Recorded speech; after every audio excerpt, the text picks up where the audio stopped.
1, 2, 3. Testing 1, 2, 3. Testing 1, 2, 3. It's me. It's live. I'm late because I literally just woke up. Oh yeah.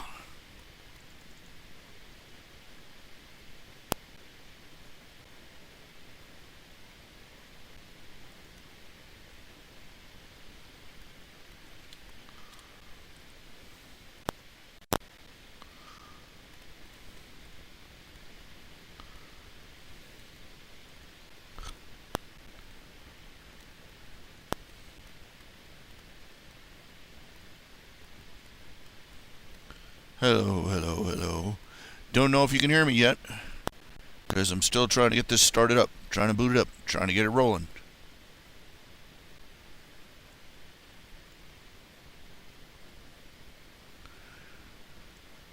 This is sad. This is aggravating.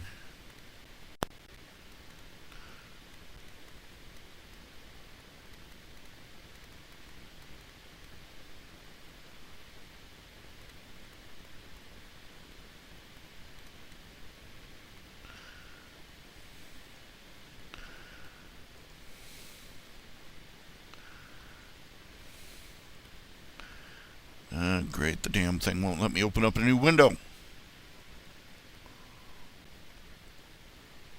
Okay, this Microsoft Edge, it's glitchy, it's twitchy.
It won't let me open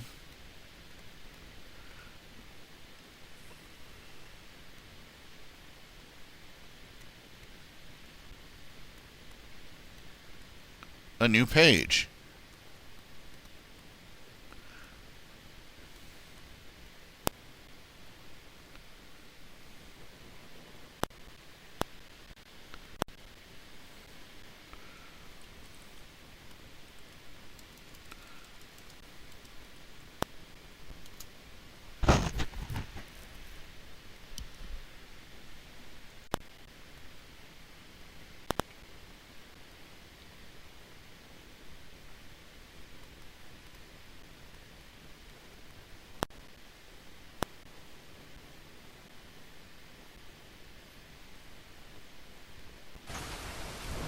Alright, that's more like it. That's more like it.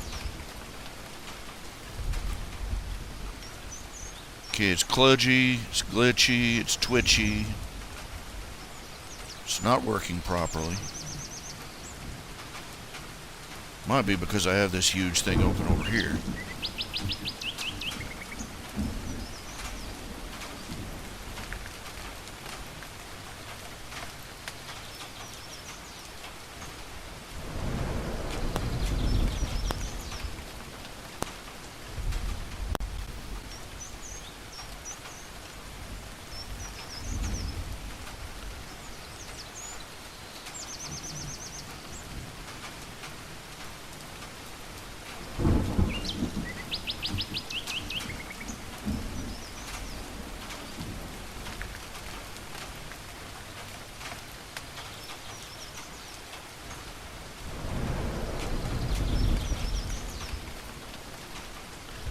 Okay, I've just discovered a new fan fiction I have got to read. It's called If Bella Were Sane. I've got to see it. I have just got to read that.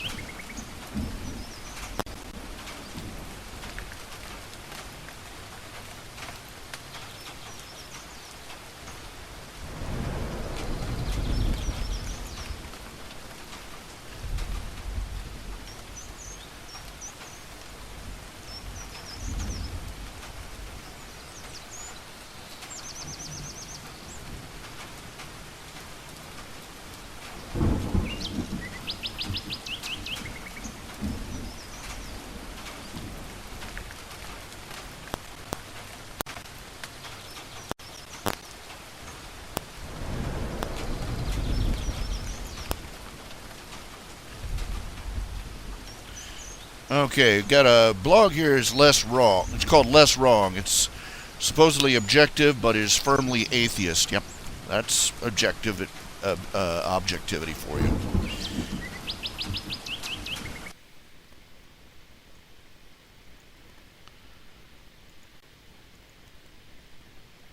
Oh, now what?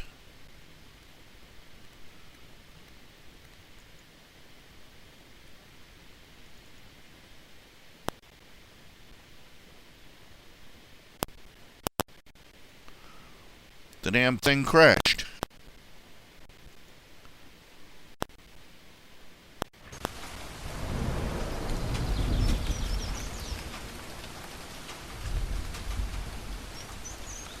It's a piece of junk. So why can't Microsoft, all that money and all that power, they can't make a website?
Okay, apparently I booted up too late and everybody missed me.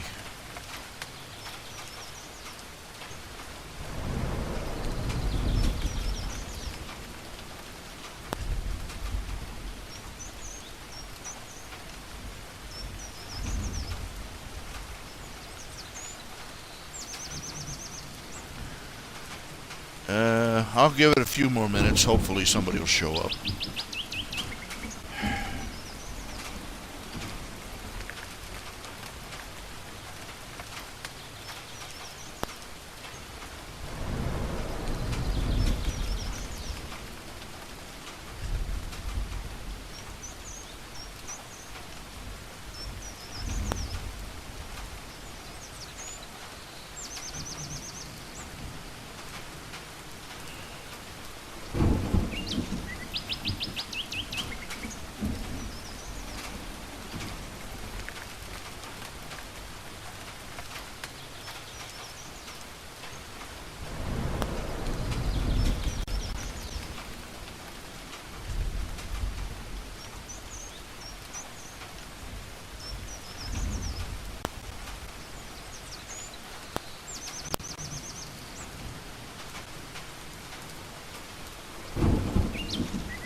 Okay, okay, okay. Let's see. Is there anybody here? Hello, hello, hello. We've got somebody in. Darn, thought I was going to take the day off. Oh, well, hi. Sorry I'm late. I literally woke up at 5 after 6, so, yeah. Feeling kind of tuckered.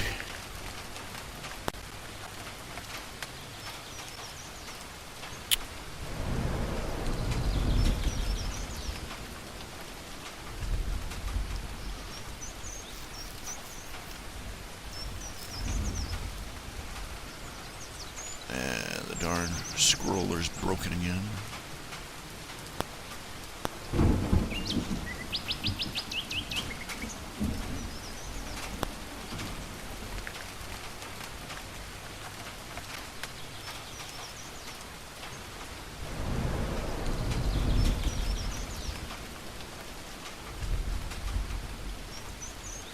Sing out and say howdy. Can you hear me?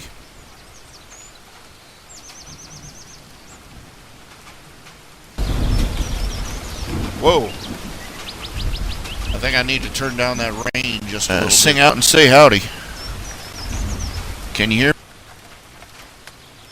Let me turn down that range just a little bit. Hear me?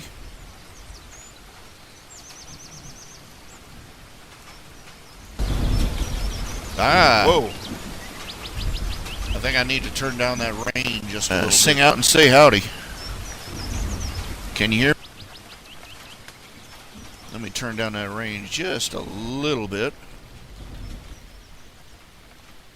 Hear me? Starts looping when I do that. Alright. That thing about sunflowers, I wish I'd known that thing about sunflowers being able to absorb. So back when I was writing that story arc in Tales of the Questor about the metal contaminants.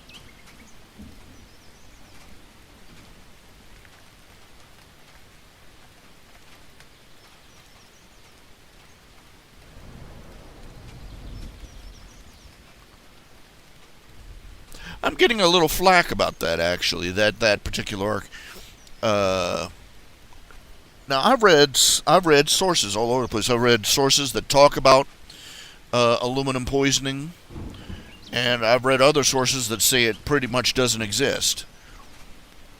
And I've heard sources say, "Oh, you need tons of the stuff, and you know, you practically have to eat an aluminum can a day, kind of thing." And I don't know. So, you know, there you go. It basically boils down to is that any type of metal can poison you if you get too much of it into your system.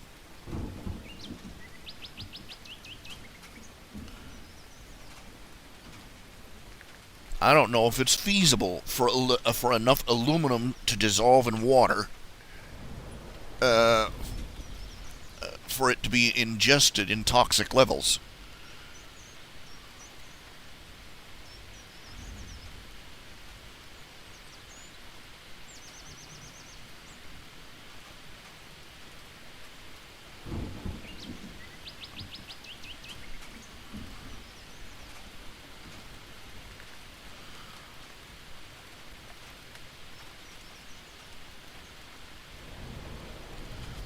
And from what I know, the metal would drastically alter the flavor of the water.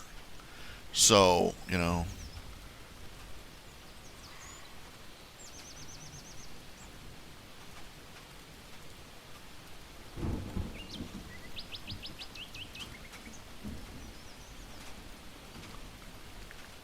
So I don't, you know. I don't even know if the basic premise is feasible. So there you go. Can't win. Can't win for losing.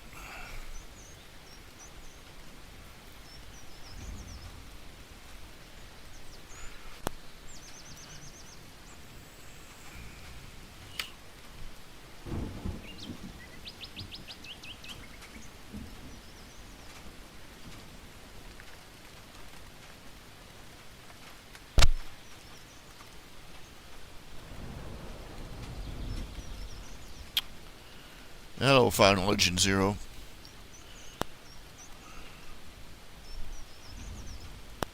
I'm sort of tanking out at the moment.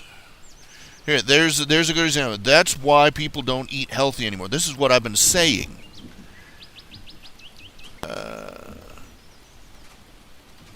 When a little bit of meat costs as much as an entire, junk food fills you up. And let's examine what most junk food is made of. Corn products, wheat products, puffed rice, and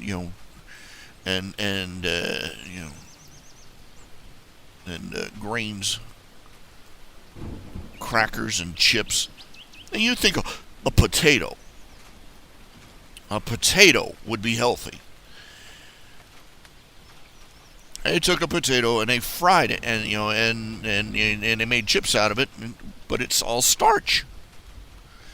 Most of the long-lasting food we have, most of the shelf-safe food we have, is high carb, and it's starch, and it's, there you have it.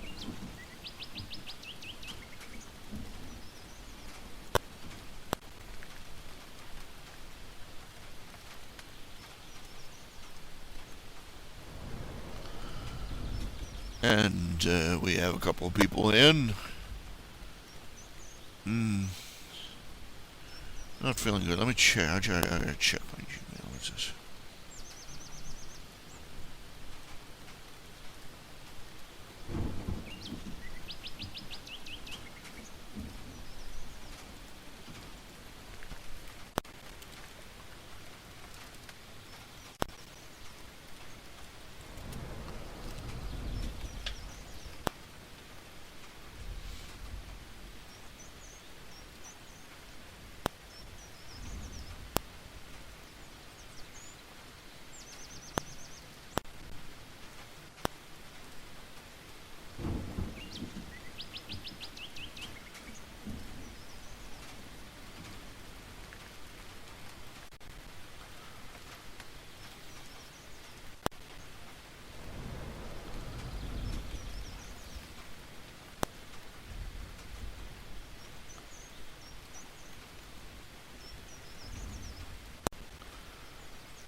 Now, there was a thing. There's one story that popped up on the forums called No Sale.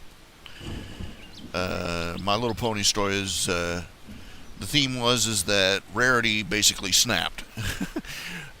Well, not axe crazy snapped, but the premise is that ever since Ponyville started getting popular, swarms of people slumming from Canterlot come traipsing down to Ponyville to, trot about and feel conceited at, how slobby the place is, That's what slumming is. It's where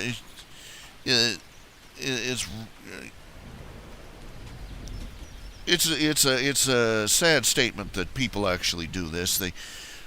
They go to drive around poor communities just to make themselves feel more conceited. And I'm like, they need help to feel conceited?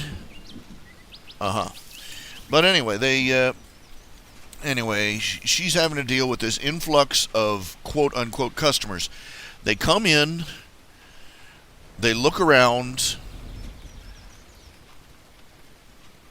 and she's watched them over and over and over and over and over again. They'll come in, they'll see one of her dresses, their eyes will light up. They'll trot over and they'll see that there isn't a designer label on it from Canterlot, and they'll turn their nose up and they'll give her some hogwash excuse. Oh, just not just just looking. They'll do things like ask her if she can package it up for them, and they'll come back for it later. Can you set this aside for me? Can you do this? Can you? And invariably, she'll set the dress aside. They'll run off, and they'll never come back. And she'll put another 0 at the end of her ledger for the day. And she's finally just snaps and starts telling these people exactly what she thinks of them. Or basically, she starts playing along with their excuses. And publicly humiliating them in the process. And anybody who has worked in retail, anybody who has worked in customer service, was going, "Oh yes, preach it, sister," because it's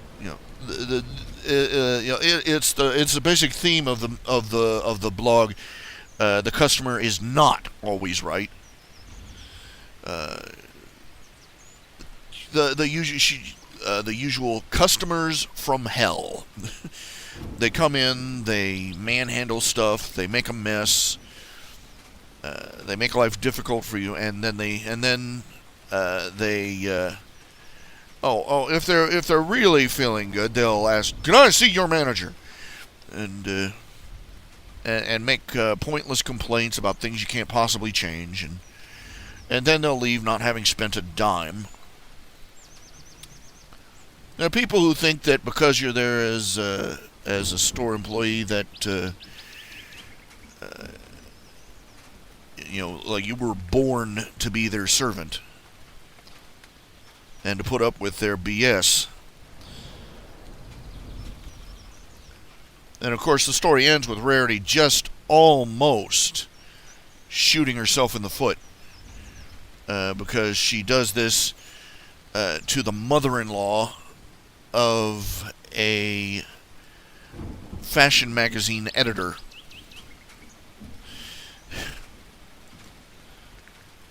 But it turns out she is very lucky. It turns out that the girl is sympathetic. She understands that she's had a horrible day with a lot of horrible customers. And besides, she hates the old bat herself anyway. And Rarity learns her lesson, that she's supposed to, if she wants to succeed, she's going to have to stand there and bite her lip and take it. And just vent with her friends later over drinks. And I have to say that there's a flaw in this. There's a flaw in the story in that ending, is that basically it brings her back to square one. It takes her all the way back to ground zero. Where she's being she's being the usual smiling doormat for horrible customers and letting them get away with it. And in our popular culture, I look around and there are people out there. That treat their customers like horrible, and they are famous for it, and it makes them rich, and it's baffling. I pointed this out. Is it this hard and fast rule? I don't know. Because our culture is swamped with people who act like jerks, and they're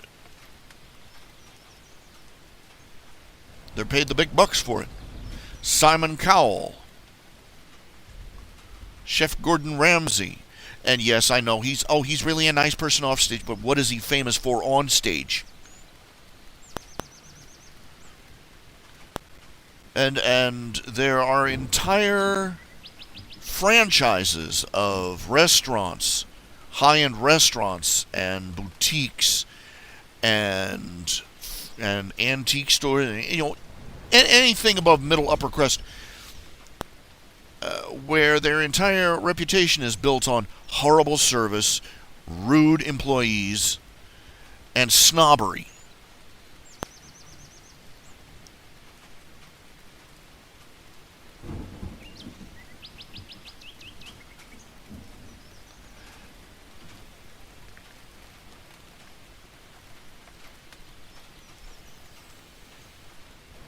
There are places where the conventional wisdom breaks down.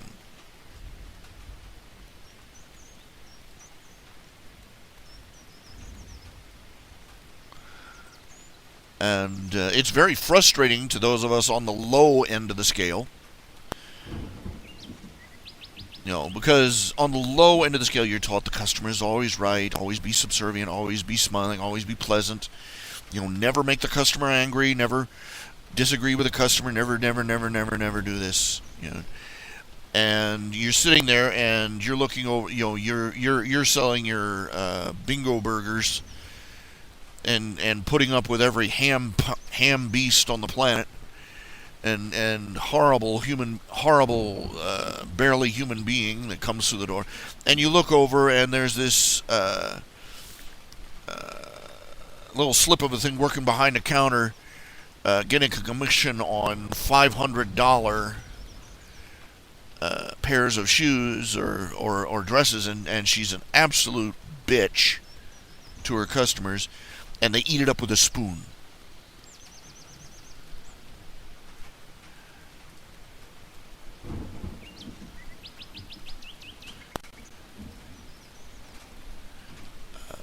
Our society, at the upper levels, our society gratuitously rewards people who are absolute jackasses.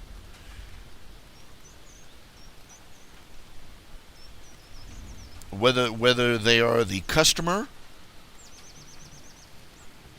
or the shop owner. The soup Nazi. Remember the soup Nazi? Everybody thought he was a joke on some. Turns out he's real. And he really does act like that in real life. In fact, he's such a dick that he sued Seinfeld. In spite of the fact that that episode of Seinfeld with the soup Nazi catapulted him to stardom. And it literally doubled, tripled, quadrupled his customer rate. And they eat it up with a spoon. Gobbled it up like a chocolate eclair.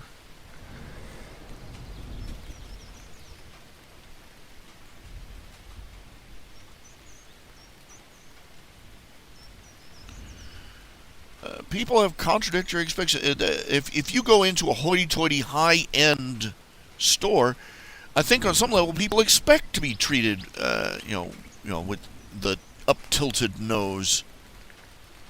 And if you don't, they think you're low class. That's backwards. It's crazy, but it's real. It's like the phenomenon they've noted that there are certain things that you cannot sell. You'd think that the lower the price, the better, right? You think that's a general rule. If you can sell things at a low price and still make a profit, you should, right? Basic Economics 101. Except it doesn't always work that way. You try and set up a store where you're selling mink coats for like $50 each, $100 each, and nobody will touch. Trash in there that some trailer park types. And I'm not being bigoted or anything. I'm trailer park type, so kiss my cracker butt. But you'll get some lowballing people in there who will buy up a bunch, but the high rollers will not touch you. Because when you drop certain luxury items below a certain price, people are suspicious of the quality. Well, that's true for any product, actually. I mean, you go out there serving chili all you can eat for 50 cents. People are going to get leery. But it's there's, as in everything else, there are certain levels where the basic rules start to break down in economics, in business and sales and such.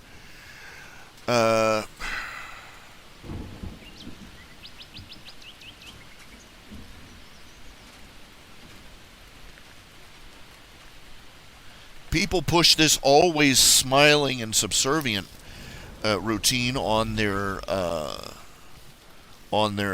burger flipper class workers because they think it works. You know, the customer is always right. The problem is the customer isn't always right. And sometimes the customer is just flat out bat poo crazy. And you can't do a thing for them. Like there was this one guy, actual incident. The waitress could not make him understand why he couldn't have his all-you-can-eat pancakes to go.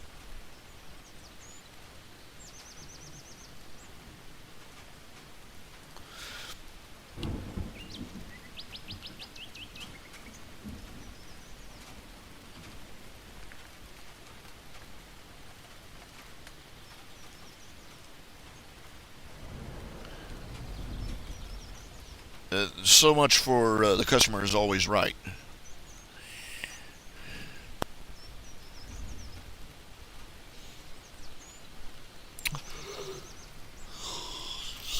It's very frustrating. It's very exasperating. It's very confusing.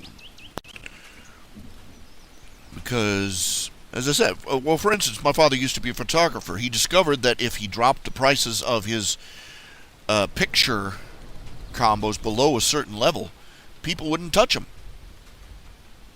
Nobody, not even the broke as heck redneck would touch them.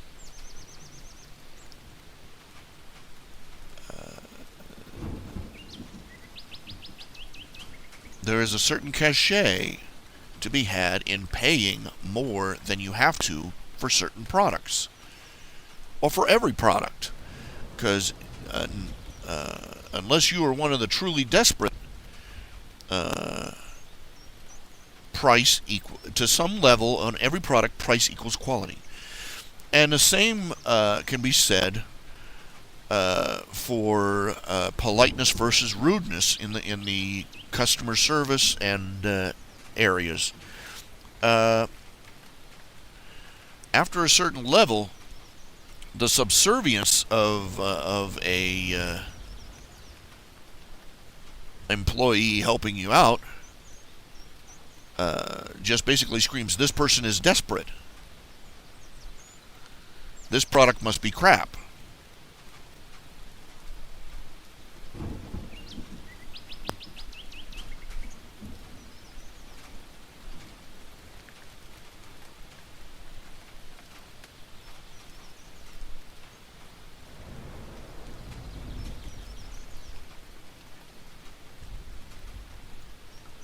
I went into a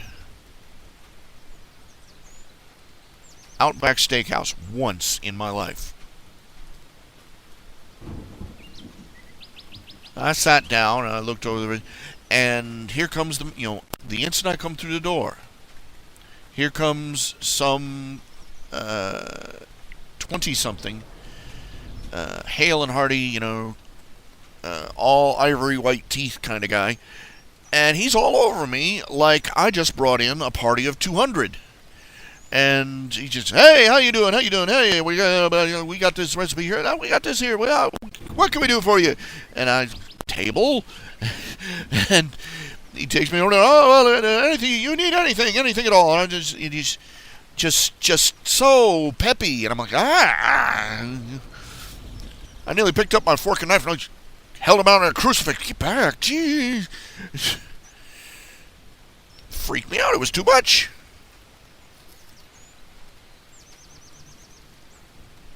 Had my burger and bloomin' onion and left.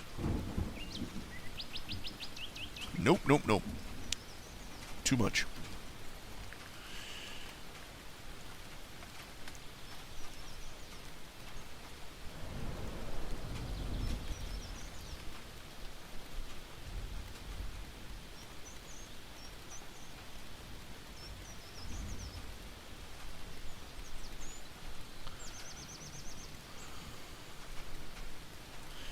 And let's be frank, our culture. This is why so many low end aspirers, whether you're talking somebody working a countertop or someone like me trying to freelance. This is why it's so frustrating, is because you can see that our society rewards people for being offensive, and offensive in every manner. If we're talking being, loud and rude like Gordon Ramsay, or freakishly offensive like Lady Gaga, or you got these pampered stars who are jerks like Kanye and J-Lo, and then you got Justin Bieber. I mean, everybody hates Justin Bieber, but he's not hurting for money, is he?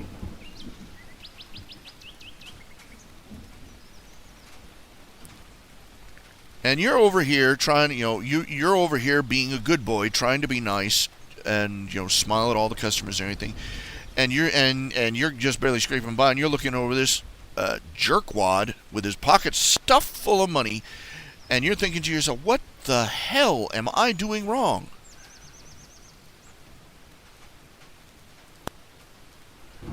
But God help you if you try and surf those waves,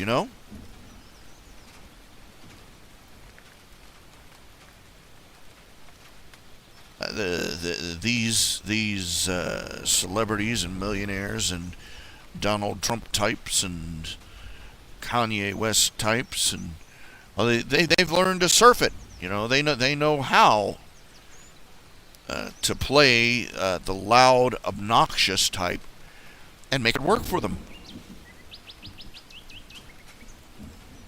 But you watch regularly, and you'll see that one mistake and the tides can turn. It can be absolutely, they can commit outrageous offenses on a daily basis, but if they make just the wrong mistake, a little politically incorrect thing they say, or non-PC, just little something at just the wrong time, at just the wrong place, and suddenly the boat capsizes.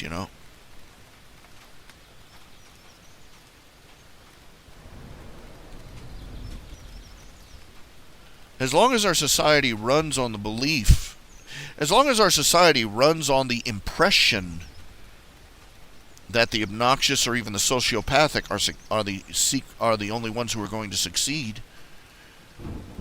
our society as a whole is not going to get much better. People are not going to thrive. And quite frankly, though, on the other hand, I think that I think that we're being bullcrapped here to some extent. The customer is always right. The customer is always right. Never contradict the customer.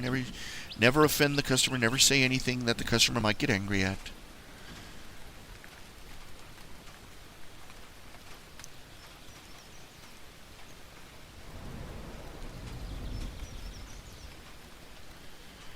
That's great if you're Guy Smiley with a spatula. It's also great if you want to spend the rest of your life as Guy Smiley with a spatula. That's the problem.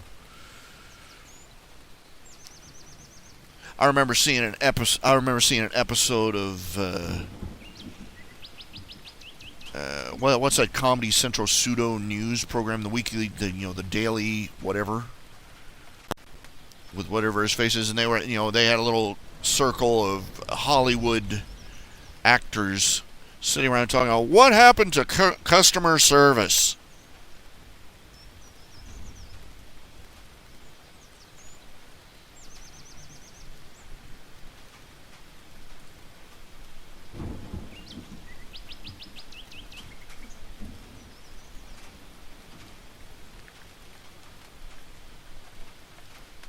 Okay, I'll be right back. Hold that thought.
back again. I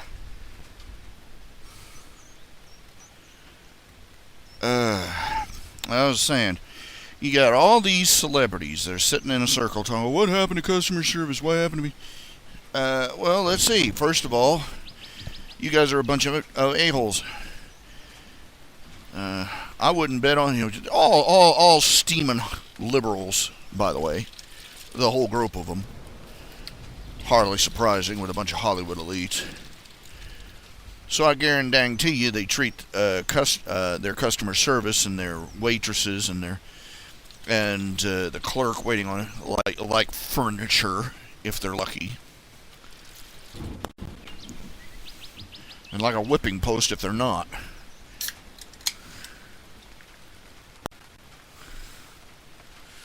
And every one of them made it clear that in some way or another their career hinged on playing the a-hole,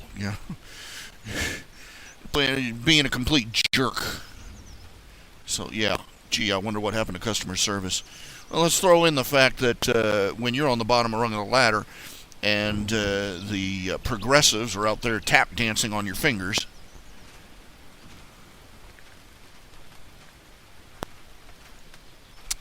But anyway.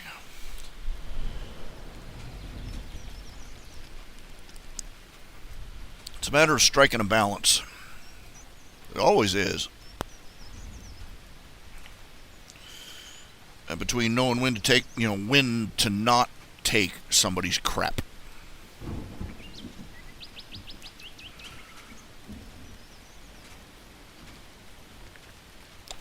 Now,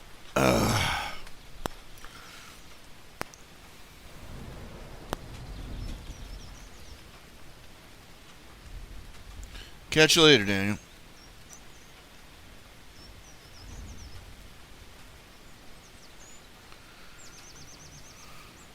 Drive careful.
Oh, you heard about this, didn't you?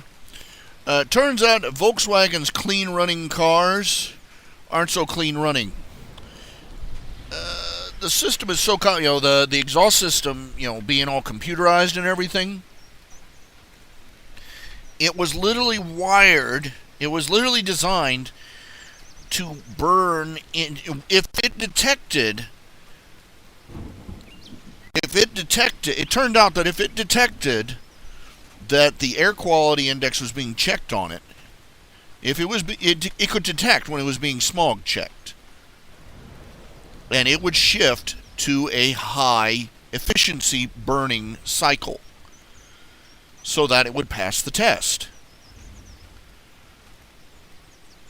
Now, in retrospect, I'm thinking about this, and it is quite possible that this is coincidence,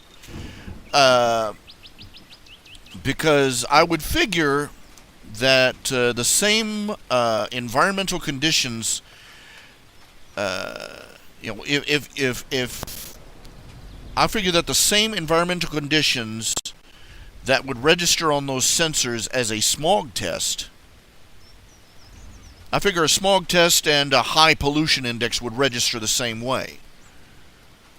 If I remember how they do it exactly, they put a pipe over it. Well, anyway, that there could be an environmental condition that resembles a smog test to those sensors, And so it responds to the smog test the same way it does to those environmental conditions. Make of that what you will. That's just a hypothesis. But it is not looking good. It looks really, really bad for this car company. Because, surprise, their car was faking it.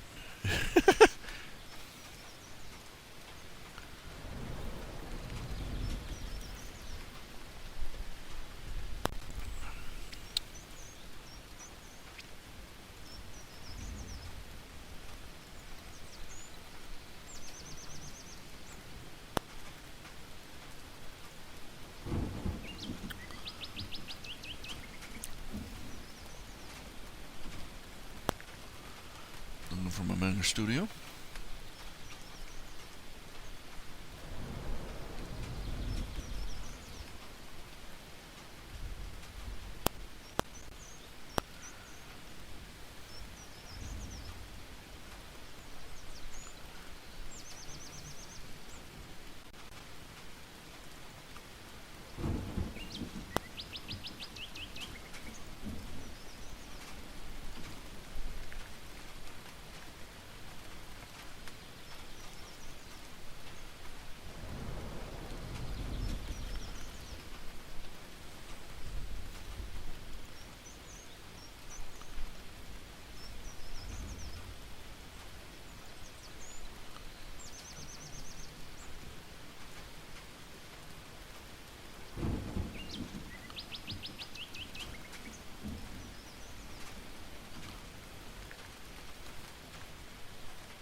I love this frame tool.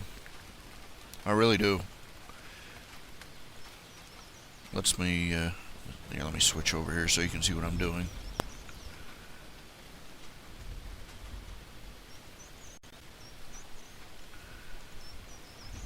At least for a little bit.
Okay.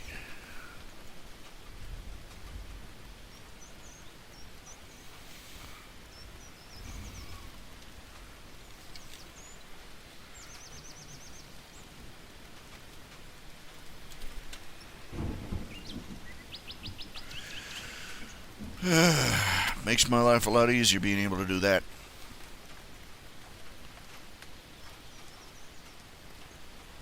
If I'd have had these tools 20 years ago, I don't know.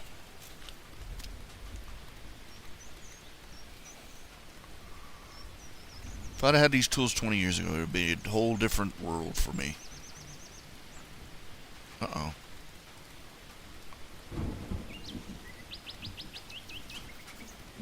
Uh-oh.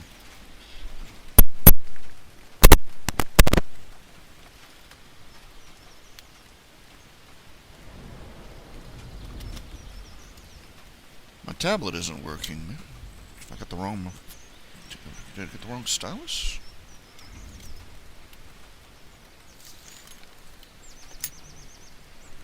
Uh-oh. Uh-oh, indeed. Just a second here.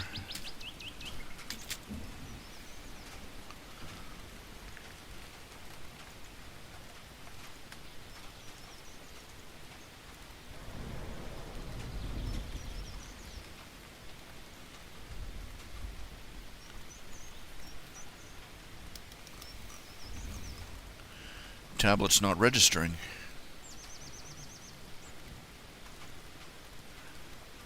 Crap. I gotta... Well, son of a gun. Let's try this. There we go. See if that helps. Yep. There we go.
Okay, let's see here.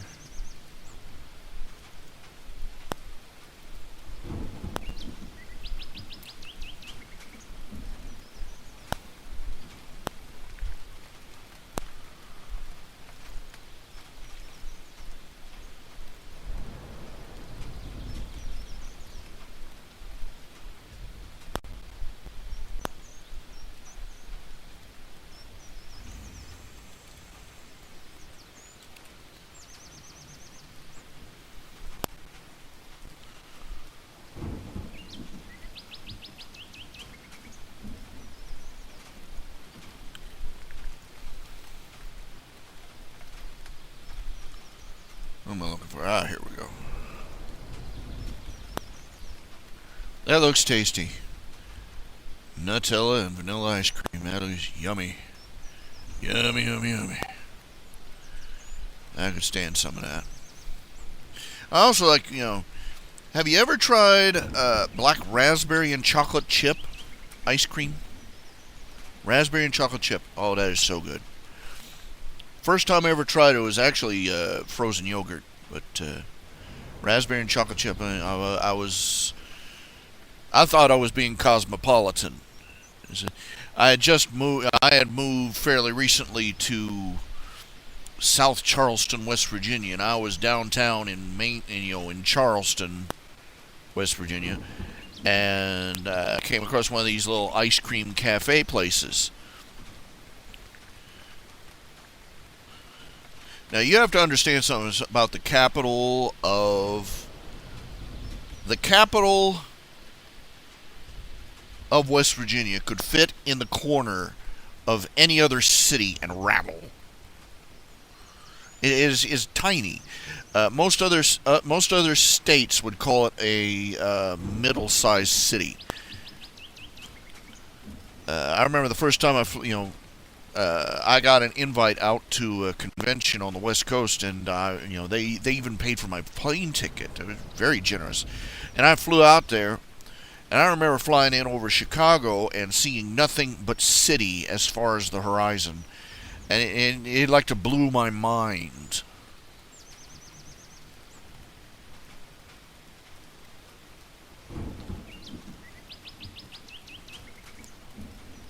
And then we came in over Los Angeles, and I did lose my mind, because, dang. But anyway, like anybody living in the city, they have pretensions of grandeur, and so you have little coffee shops and bagel stores. Folks, very. That's the irony of it, is that these people in the city that make these little coffee shops and Starbucks and little corner cafe, they are trying to look homey and folksy and small townish. They're trying to look rustic, and the people out living in the rustic areas are trying to look like them. It's because the people in with the chalkboard menus and the wire seats and everything, they're trying to look like a high-end New York barista, and the New York barista is trying to look like some little rustic store from restaurant from yesteryear, and it's and the mighty Tukey bird flies up its own rear end. It's kind of funny. It's a phenomenon called Bobos, Bohemian Bourgeois.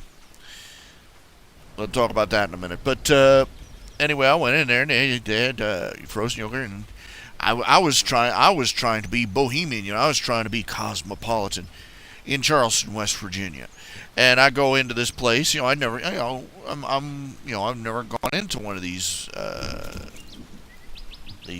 upper crusty, ambitious type places. And it tells you everything you need to know that I think of Chili's as as a high-end restaurant. But I go in and I see that raspberry chocolate. What the heck? Let's do something exotic. And I've been addicted to it ever since. don't get it that often. It's probably why I still like it so much.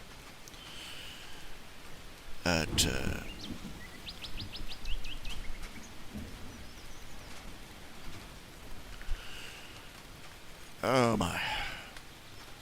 A little bit of a tummy ache.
All right.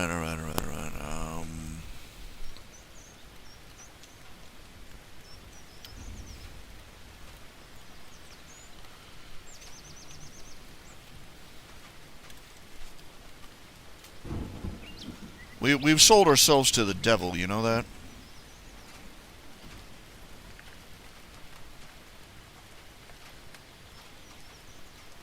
Saudi Arabia is being selected to head the Human Rights Council at the UN, even as they're planning to literally crucify a minor for protesting. We've sold our souls to the devil. Anything for peace. Anything for peace, anything for cheap oil. And that's the truth of it. This sounds like a hippie kind of thing to say, no blood for oil, no blood for... But this is the truth of it. Our world runs on oil. We'd have to be not only stupid but suicidal to not protect our interests in that regard. Unfortunately, we're so desperately eager to please that we've compromised where we didn't need to. They won't let it, these same people who spit at us and scream no blood for oil won't let us drill for oil at home. We sold us. We're surrounded by crazy people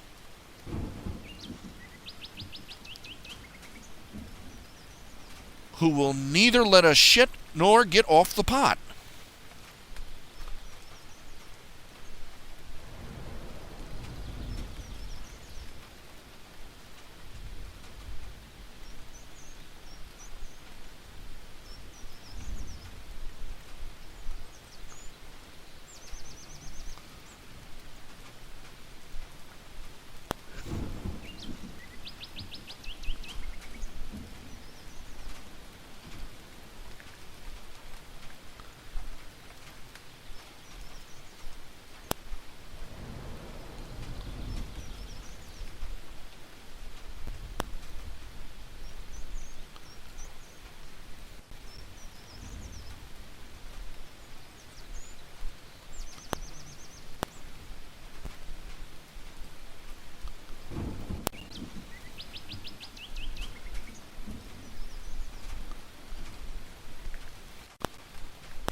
They will not let us take any course of action.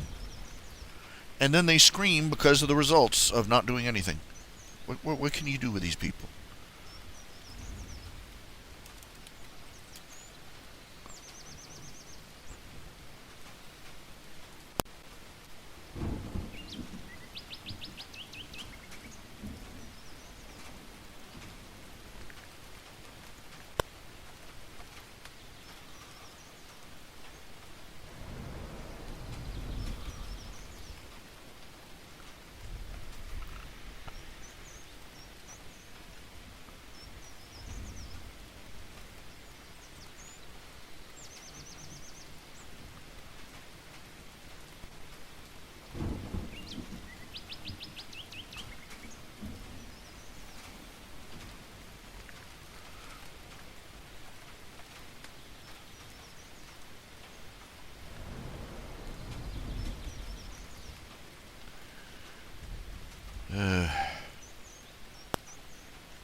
Okay. Let's see who all's here. We've got 5 people. We got YouTuber. I'm going to guess Lord Firebeard and Final Legend 0. Who else? Remdog. And... no, that's old. That's old. No. Who? Everybody say here. You know, just type hello in the so I can read your name. This thing doesn't show. This thing doesn't show. Well, maybe it does. No, it doesn't.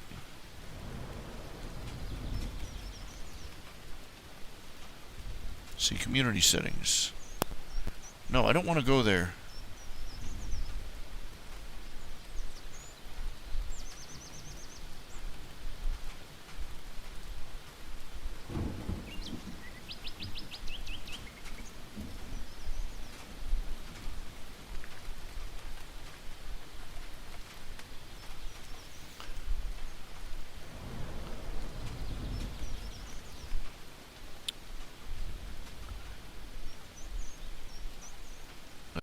Well, it doesn't work like that, I guess. That's weird. It's oh, there we go. Okay, let's see. We've got YouTuber, Riley King, and Final Legend 0. We got 4 people here now. I guess Daniel Meyer had to leave.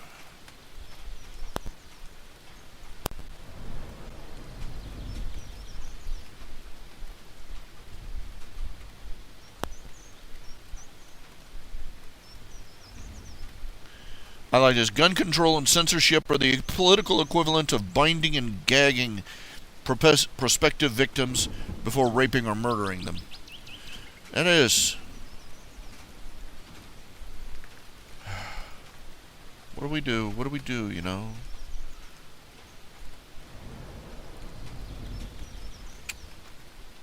Okay, I don't know how much longer I'm going to be on today.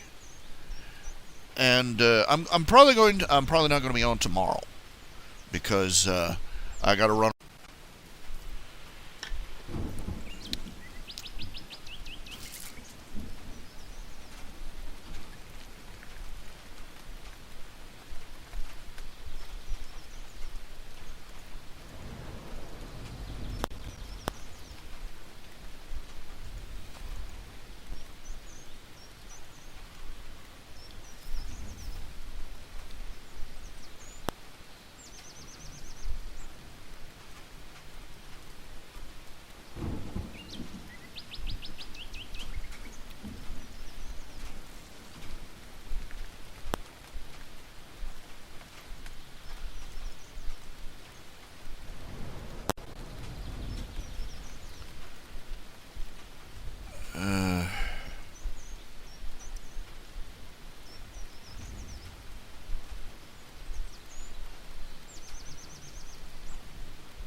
Well, I don't want to think you. I don't want to sound whiny. Don't want to sound whiny about it. What I was saying earlier about how it seems that our society rewards the offensive, but it's schizophrenic about it.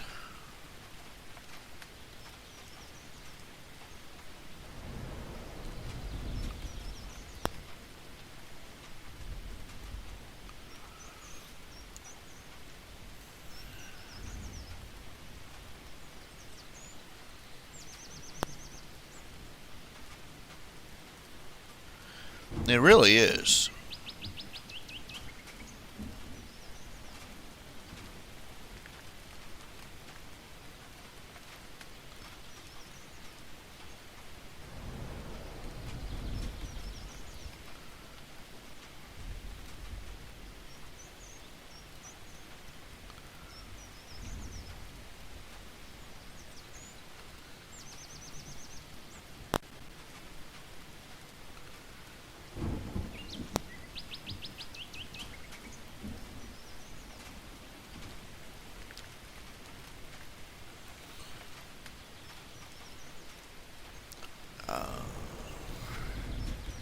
think about it. The same society that rewards one kind of shocking will suddenly change course and punish the same thing from.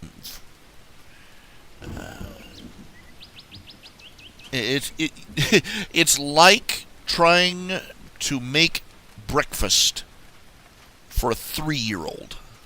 I don't like that anymore. I don't like that. And boy, I want this. I want that. You know.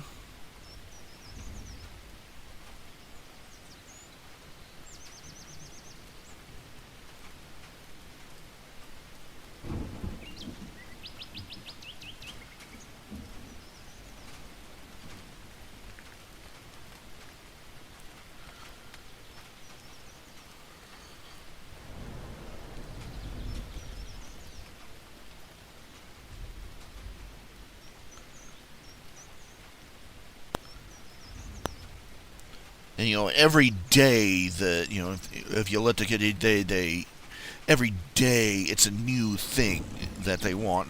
Like yesterday they were stuffing carrots, baby carrots in their face like there was no tomorrow. The next day, ew, carrots. I don't like carrots. And you can't keep up.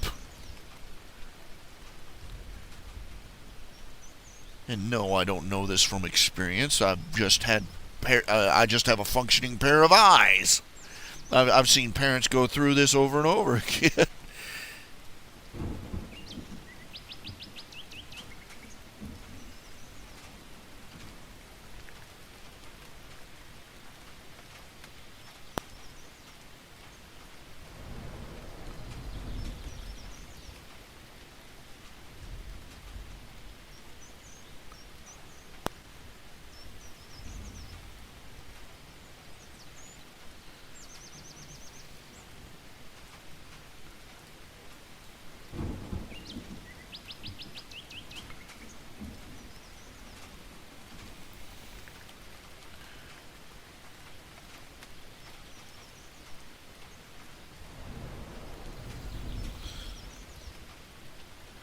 This is how it goes.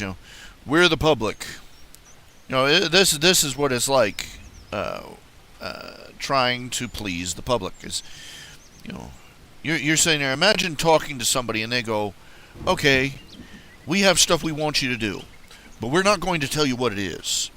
And in fact, we are going to get violently angry if you do anything that looks like you're trying to find out what it is we want."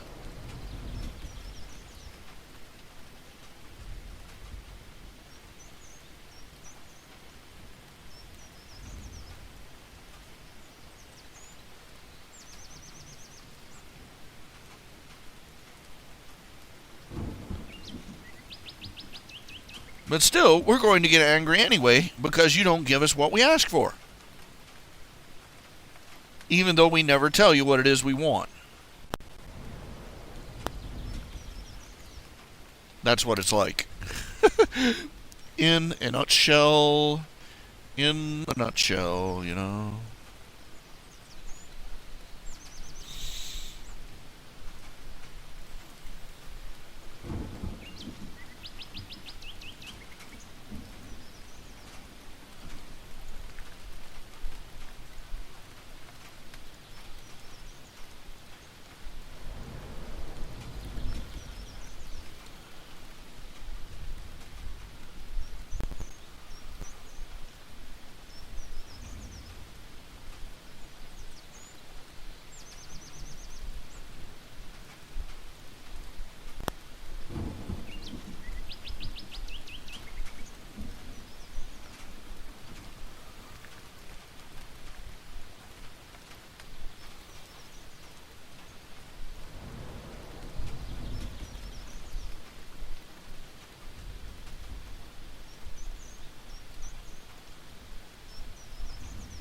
People have spent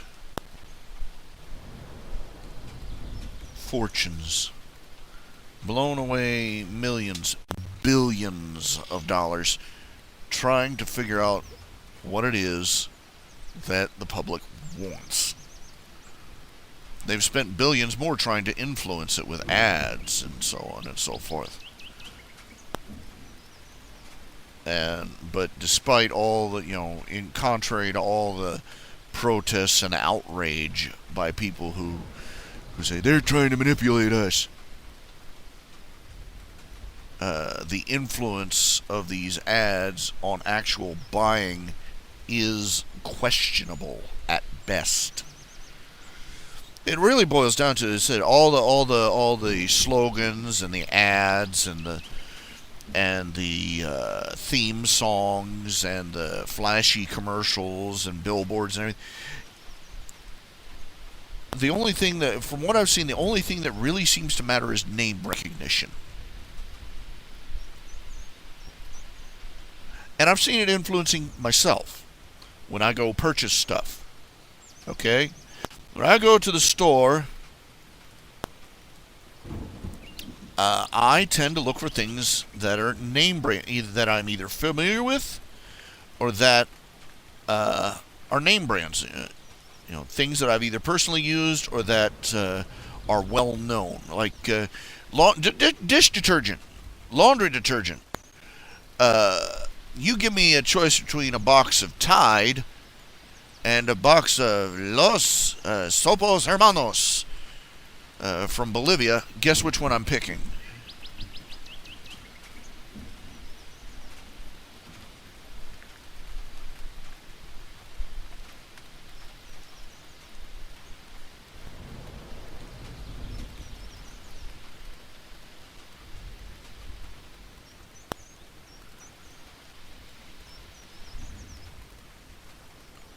Para en el baño, it's whatever. People will pick just name recognition. Because they feel like because they know the name, they remember the name, they feel like they're familiar with the product. Every other gambit for convincing people to buy is, it's pot luck as to whether it will make people buy or send people out in the street with protest signs anymore.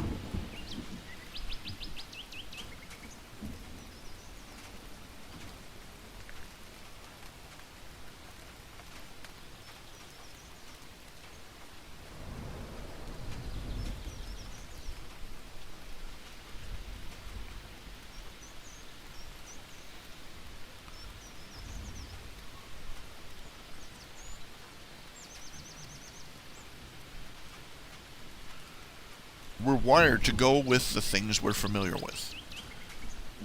And being familiar with a name in our subconscious is the same as being familiar, suggests other familiarity with the product.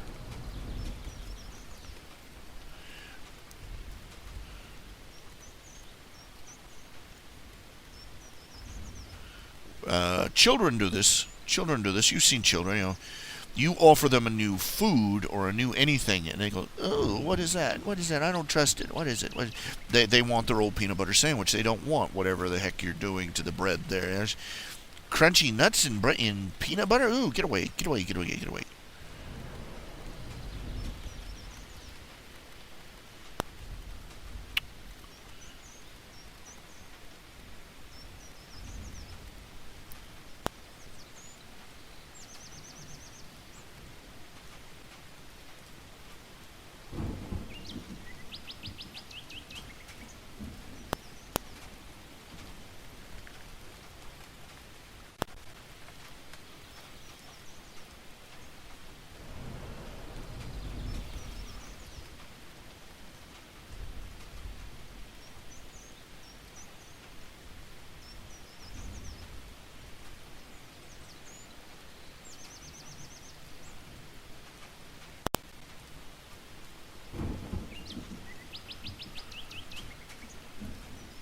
All the rest of it,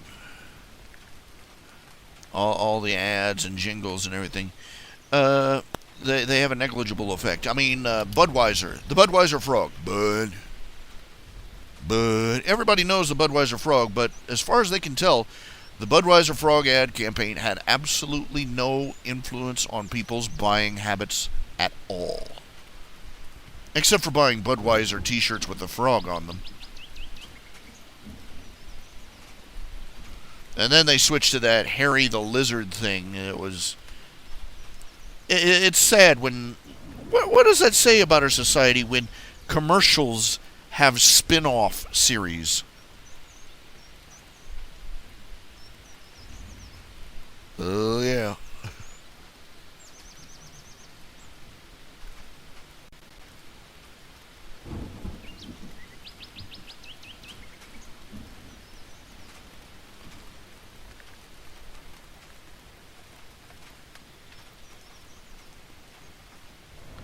Think about it.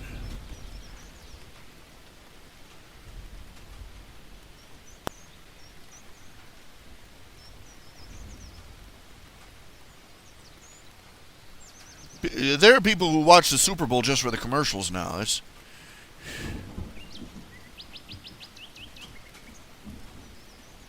What do you say to that?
It bothers me deeply that, just randomly shifting subjects here, talking about Harry Potter and the methods of rationality, it bothers me deeply that atheists have been so successful at selling themselves as the pinnacle of rationality.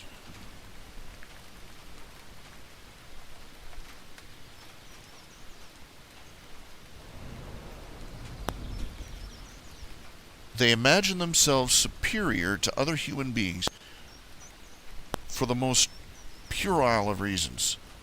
They don't believe in God.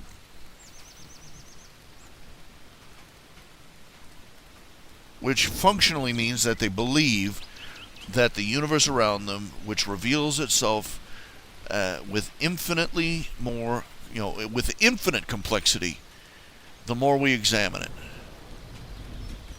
Structurally, mathematically, astronomically. They look on life itself, which even the humblest example is beyond the capacity of all of man's science to fully decode, much less replicate. and they look around at the universe. They look at the laws of physics. And contrary to those same laws of physics, they believe that the universe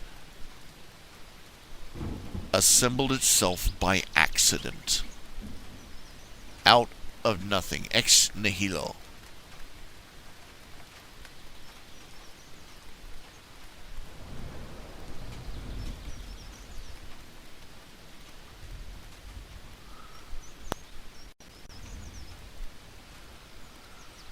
Atheists are kidding themselves when they say they don't believe in something infinite. They do. Think about it. The religious person, especially the Christian, believes in an infinite, omnipotent, intelligent being, a creator, who lies above and beyond and outside the law, the limits and the laws of the universe.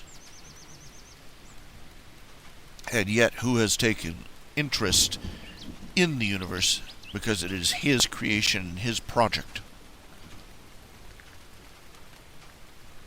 They, on the other hand, believe that now how childish is it to believe that the material universe always existed and always shall? Children are stunned to realize that trees growing out in their front yard haven't always been there.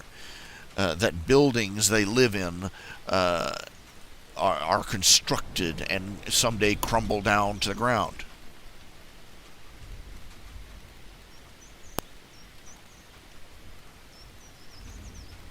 It is the equivalent of a toddler's thinking to imagine a universe that that the material universe and all that the universe sprang from has always existed and always will exist ex nihilo by itself, without a source or a creator. We believe in an infinite creator. They believe in an infinite material universe. Their faith in the creative capacity of this material universe outstretches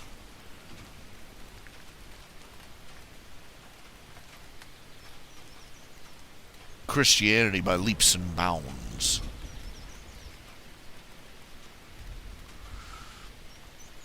Because the Christian believes, at least, that it was an intelligence guiding the structure of the universe. The atheist believes that the universe was a blind accident, and that it arose out of the eternal cosmos by random luck and chance.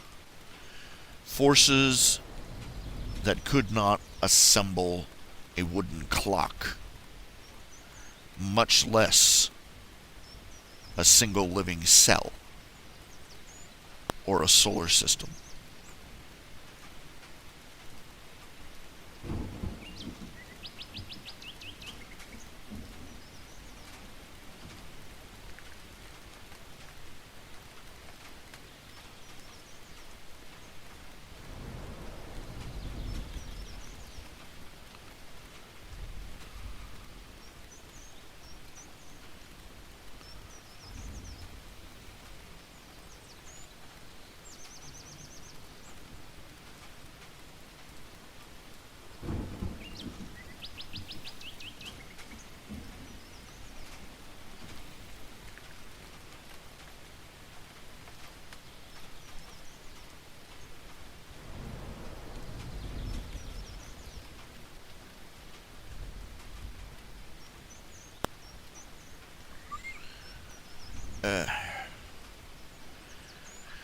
Hitting that stride, getting to that tired time of the night.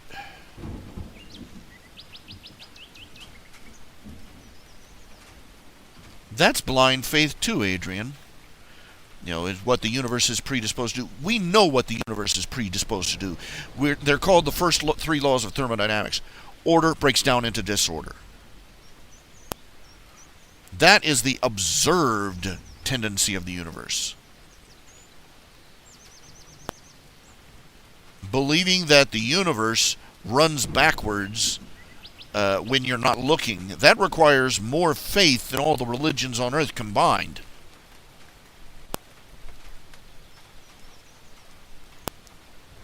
Because it requires them to believe the exact opposite of what they have actually observed with scientific experimentation. I know, I'm not angry at you. I'm just, this just aggravates me. It's ridiculous.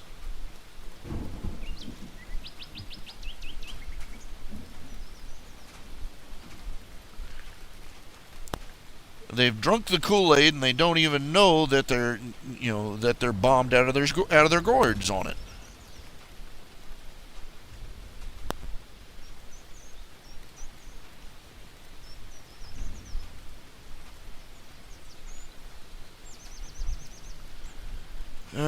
I'm tired.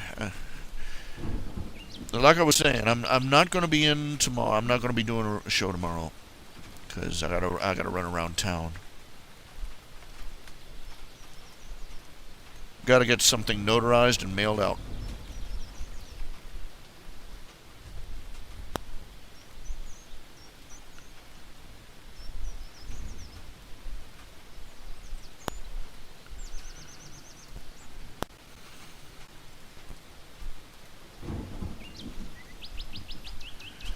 I think that sleeping Ralph and snoring Ralph are worse than angry Ralph.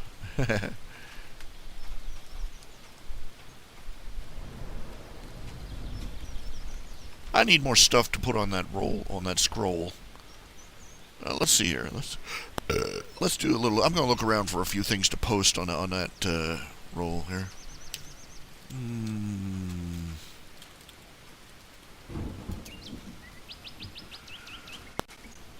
Something cute.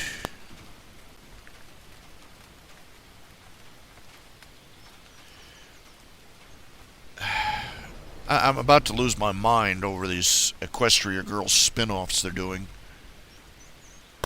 Just please stop.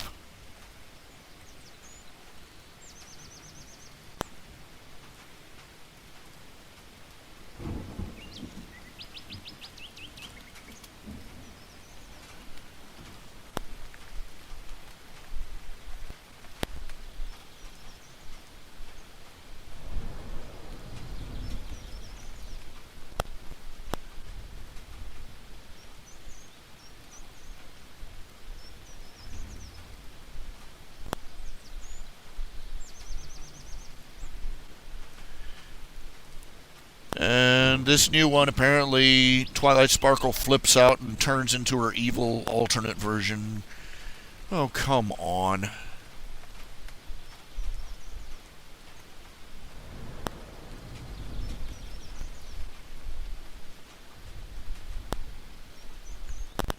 I hated the last episode. I did. Okay. I hate that table. Okay? I hate that stupid table. Alright?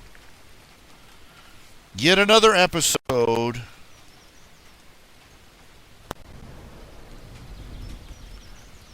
where Twilight Sparkle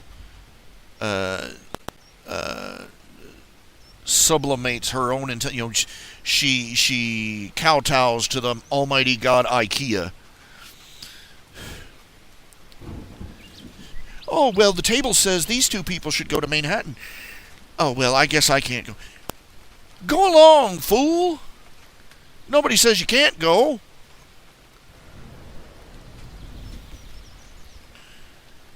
Go hit the libraries or something while they're doing whatever it is they're doing. Go on.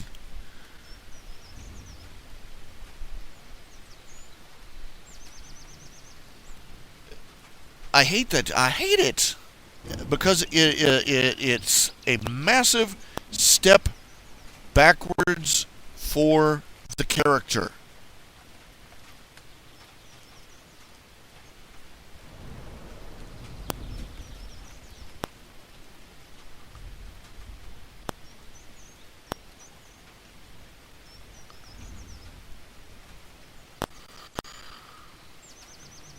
It's a mess because she's supposed to be learning to be self-confident, to make her own decisions, to trust in her own abilities to do stuff. What does she do?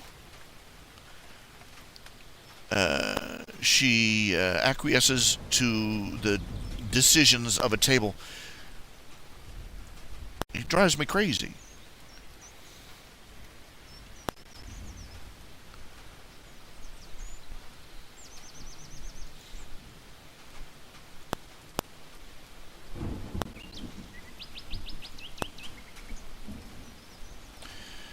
Riley, you know way too much about these movies for my comfort, okay? I don't watch them as a matter of principle. Because they're a corporate turd. But,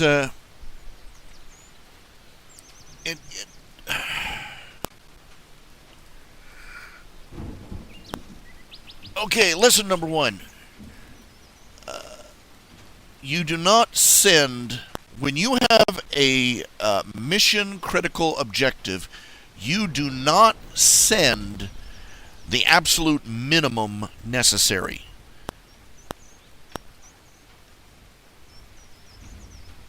That's my first problem with that stupid table. That should be lesson one. That's strategy one. Lesson two, you do not go into a situation without some intelligence, some reports, some indication of what's going on. Considering that of the 3 times the table's been activated, at least once their lives were endangered because they did not know what they were getting into. It's time to start demanding a little more intel.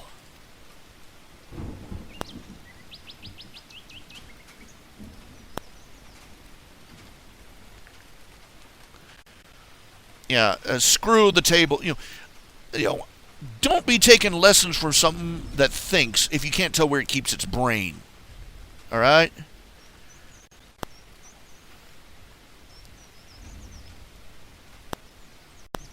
It was bad enough when enigmatic, don't tell them nothing, do stupid crap.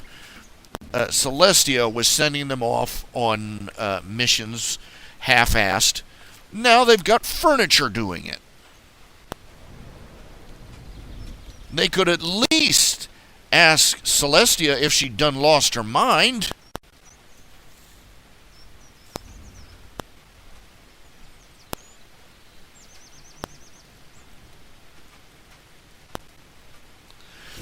That table's, and what gets me is that Twilight Sparkle, Miss Investigate Everything, isn't asking how the table works,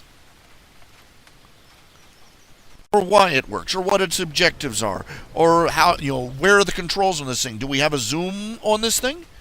No, of course not, because their little Logan's floating. And this was a point in the episode, is that the map was telling Applejack and Rarity to go to a neighborhood in Manhattan, and it wasn't going any more specific. And that entire neighborhood had more ponies in it than all of Ponyville.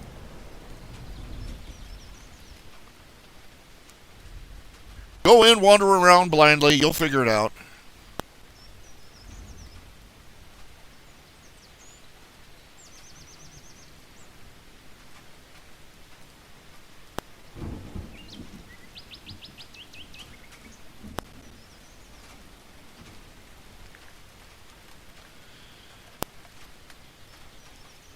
I don't know what the SDCC animatic. I don't know what that is. But I'll take your word for it. There's apparently going to be a scene with Starlight Glimmer sitting at the table. Recurring villain.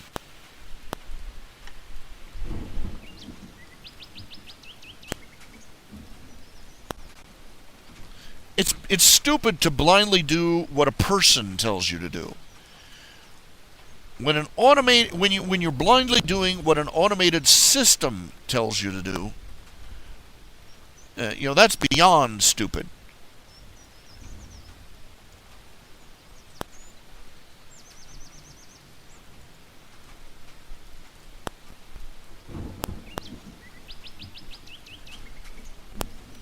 What do you want to bet? It turns here's my bet. They're going to have an episode where Starlight Glimmer hijacks the table somehow magically, and sends the girls off on wild goose chases. And then they find, by the end of it, they'll finally figure out what's going on, defeat her, and they'll go right back to doing whatever the table tells them to do.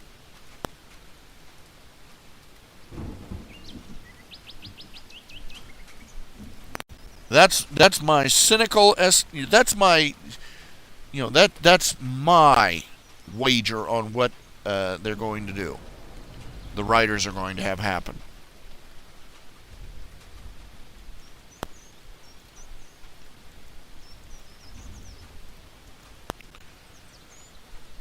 Look, when I'm dealing with tech support, I talk with a person.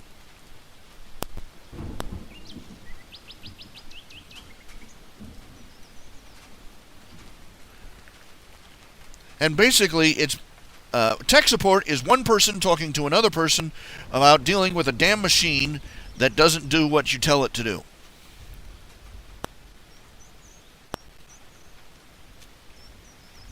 We're basically dealing with a machine that lost its dang mind.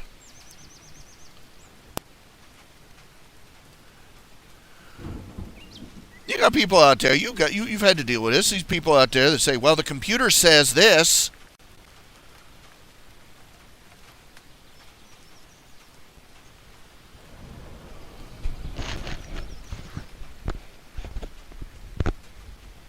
The computer says this. The computer says that you're right in the middle of New York City, and you're sitting out there in the middle of Sarajevo. Check your computer again. The computer says that you're overdue, that your bills are overdue. The computer says that this, that, or the other, and the computer is dead wrong. That's why we have tech support.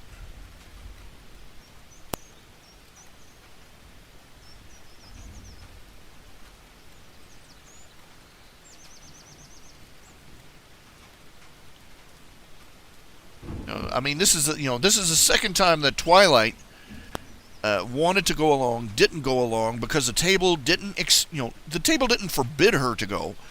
It just didn't expressly ask her.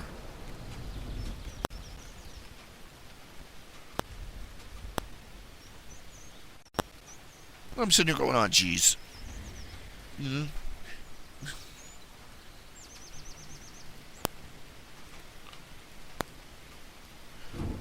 I'll bet you anything they're going to have an episode where they don't do what the table does and it goes badly and they say, "Oh, we learned our lesson.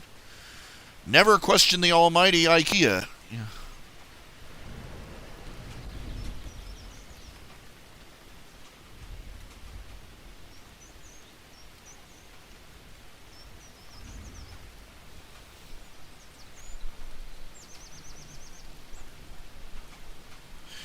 That's, people forget. People have been writing for a long time. They've been writing mentors for a long time. And this is a fairly recent development, I think, is that I've looked back over the old stories. The sage, the mentor, that's a common feature. But the cryptic mentor, from what I've seen, is a fairly narrow and recent development.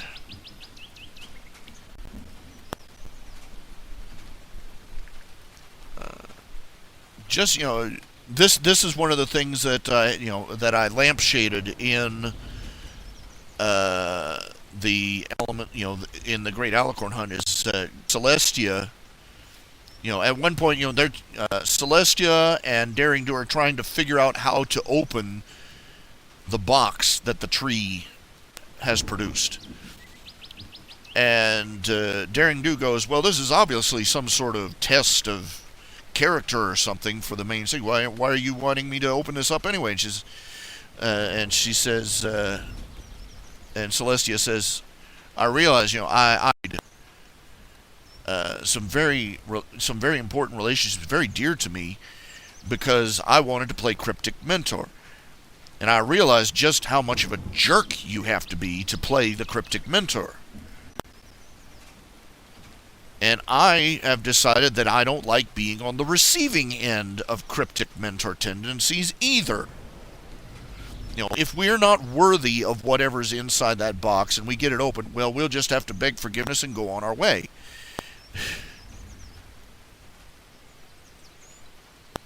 And she says, I forgot that just because you're a mentor, it doesn't mean you have to be cryptic.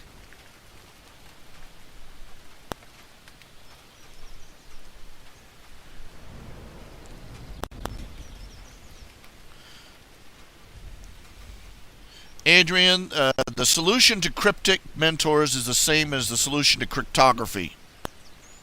A lead pipe applied to the knees of the guy who has the password.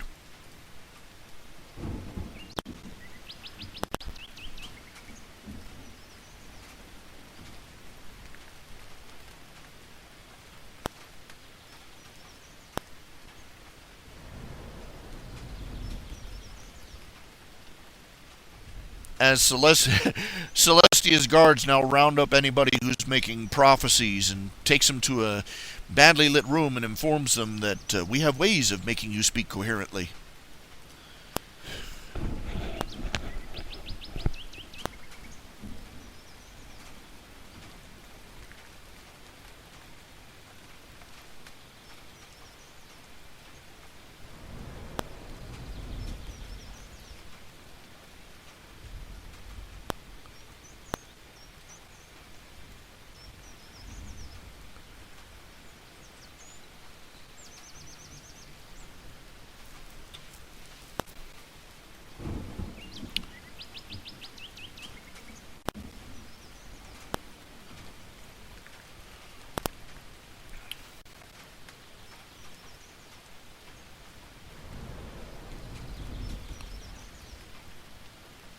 And as one cartoonist, he does a Lego version of Star Wars, and he has Luke Skywalker confront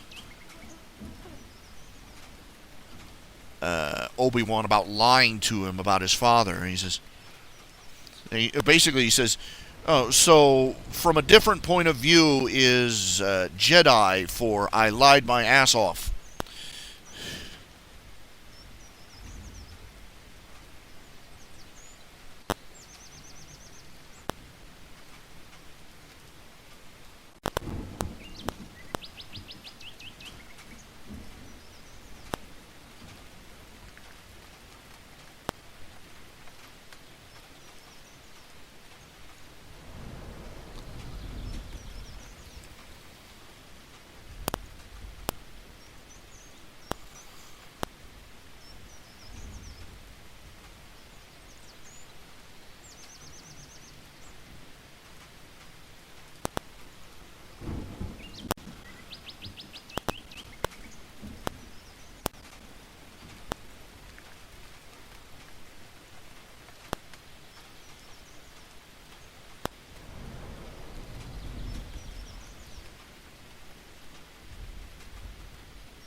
As I said before, I've got a wish list now for the show. I want to see the Cutie Mark Crusaders get their cutie marks. I want to see Scootaloo, and I want to see the main six tell that, just flip that table and tell it to go buck itself.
They apparently leaked the Nightmare Night episode.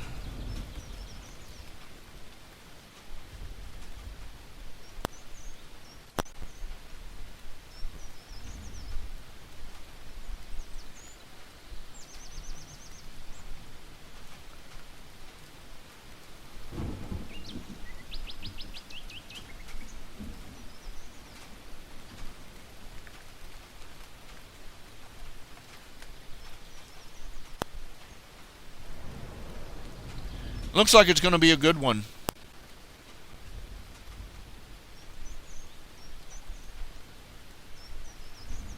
To judge by these clips.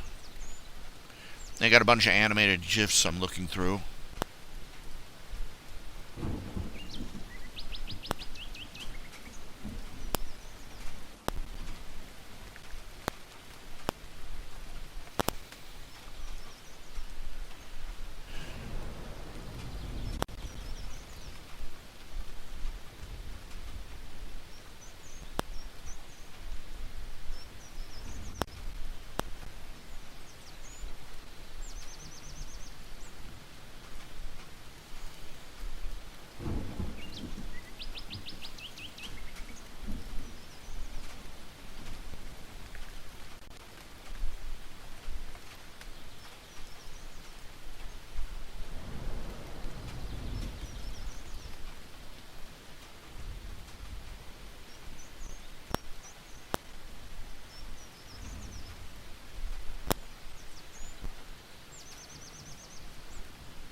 Alright, let's see here.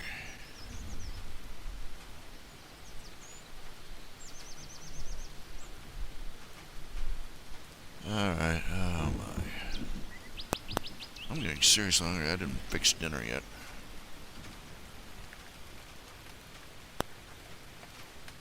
Oh yeah, that's another one. I want to see Rainbow Dash flip out at the Wonderbolts for being jerks. Really. Everybody been making apologies for what they did in the last episode. I mean, all it took, this is the girl that saved their lives, okay? Saved 3 of their lives, all right?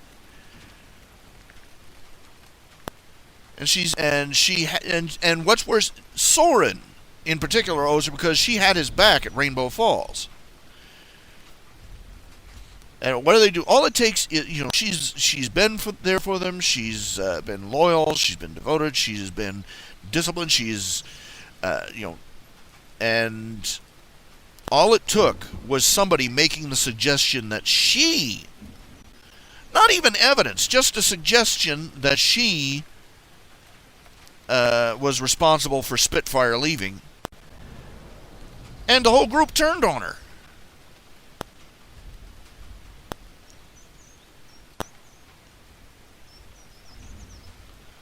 I'm like, you a-holes. You jerks. And I'm like, are they doing this on purpose? Are the writers doing this on purpose?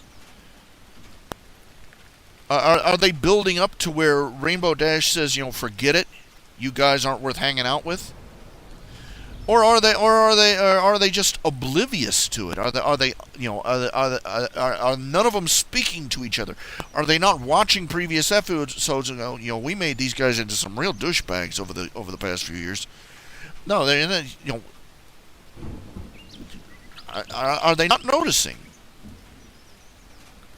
These guys, the Wonderbolts are supposed to be Rainbow Dash's heroes, and they have treated Rainbow Dash like crap. Consistently.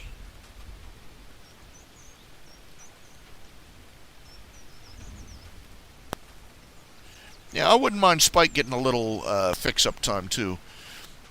The only time they bring him out is to make him a butt monkey.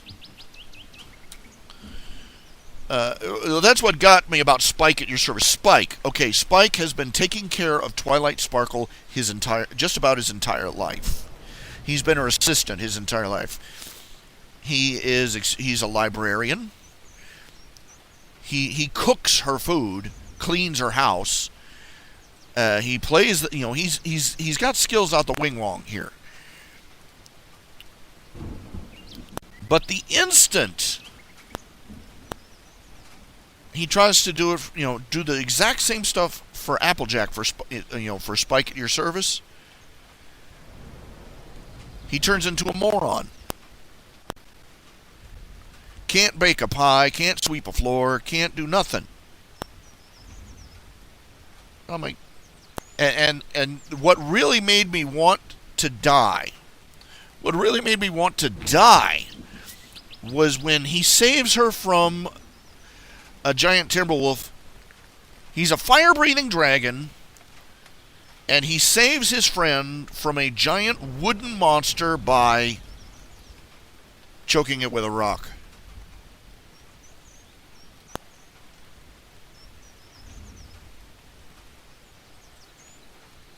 At that point, my eyes just started gushing blood. Just how much stupid weed do they smoke before they write some of these episodes?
I don't know. It's just, sometimes the show is so great, but man, when they screw up, man, do they screw up?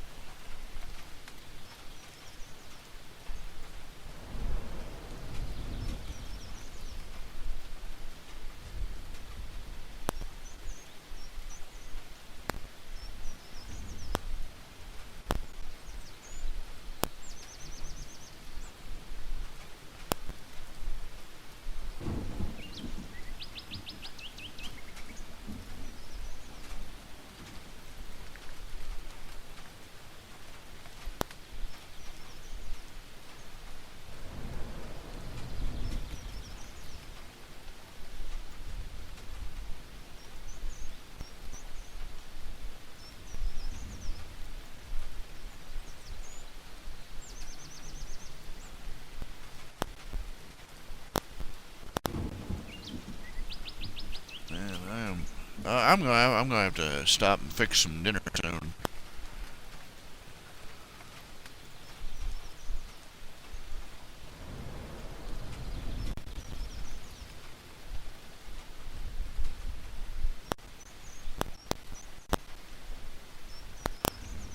Oh my, oh my, oh my. Well, at least to finally figure out, everybody was going, why didn't she hire Coco Palmo? Why didn't she hire Coco Palmel to work in her new boutique? And I'm like, well, this episode was honest. She doesn't live in Canterlot. She lives in Manhattan. It's like, oh yeah.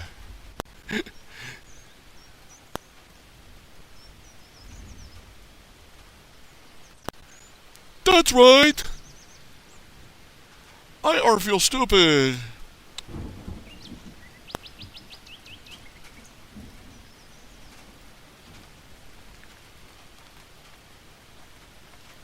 And look, that was the thing, is that the whole episode, it boiled down to the whole episode was contrived difficulty.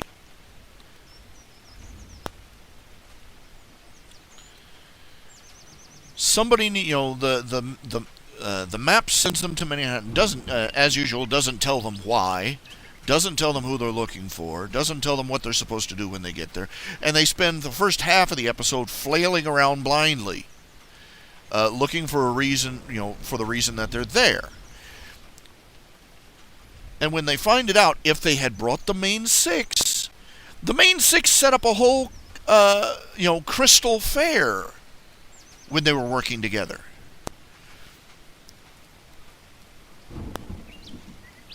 But now they try and set up a play in a park.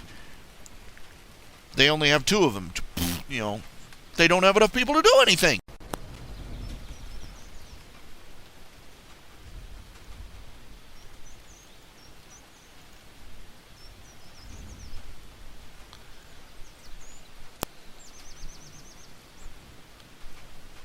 It all came down to them making things artificially difficult just to keep the story going.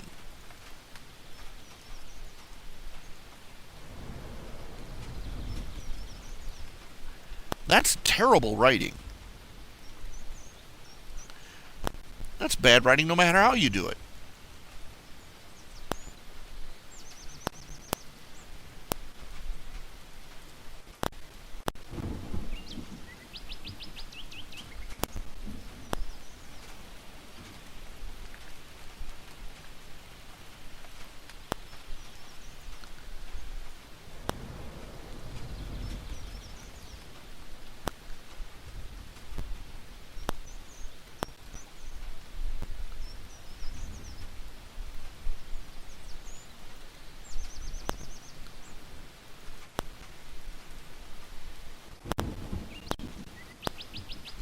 Tell me that isn't bad writing.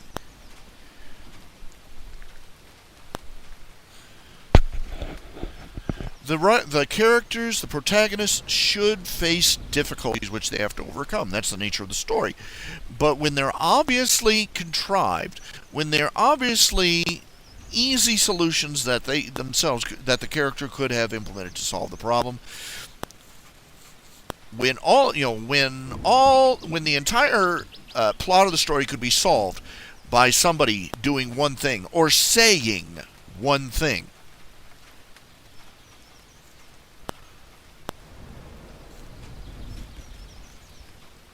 that's bad writing.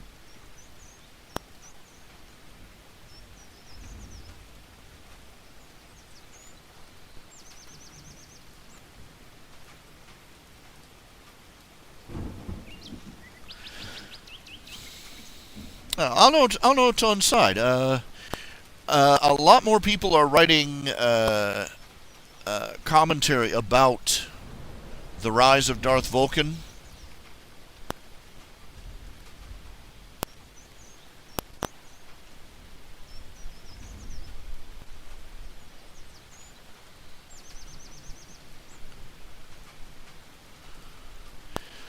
And they've got some pretty blistering things to say about him now.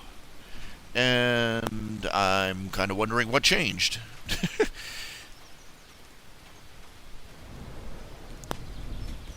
course, it could just be that I've gotten a couple of new readers with a more negative perspective on Darth Vulcan as a character.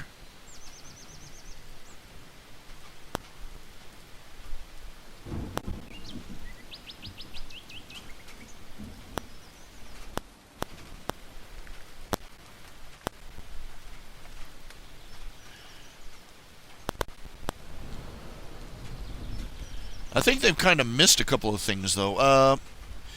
In particular, you had one guy who's saying, you recall the Broken Birds, the Pegasi, who had gotten shafted by their hometown. They had rescued their town from a tornado.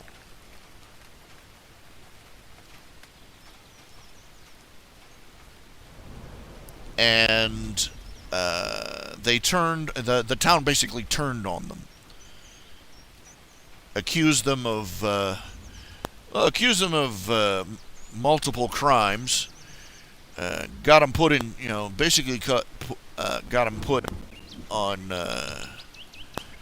juvenile, and well, you if you've read the story, you know the story. And basically, the town shafted them. They were railroaded, put on work detail. They had to do what's the term? Civil service, public service.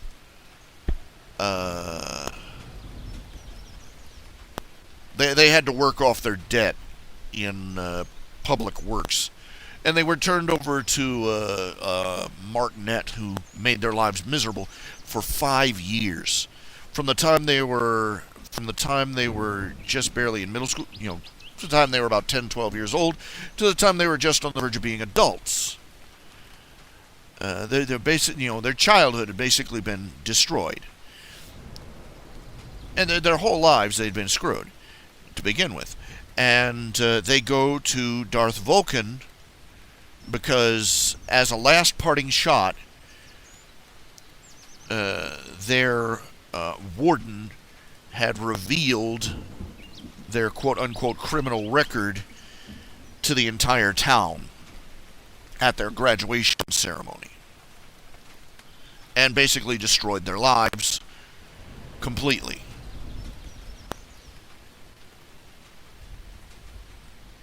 To the point that one of them got sent off to military academy. One of them had lost her baby. It was taken from her by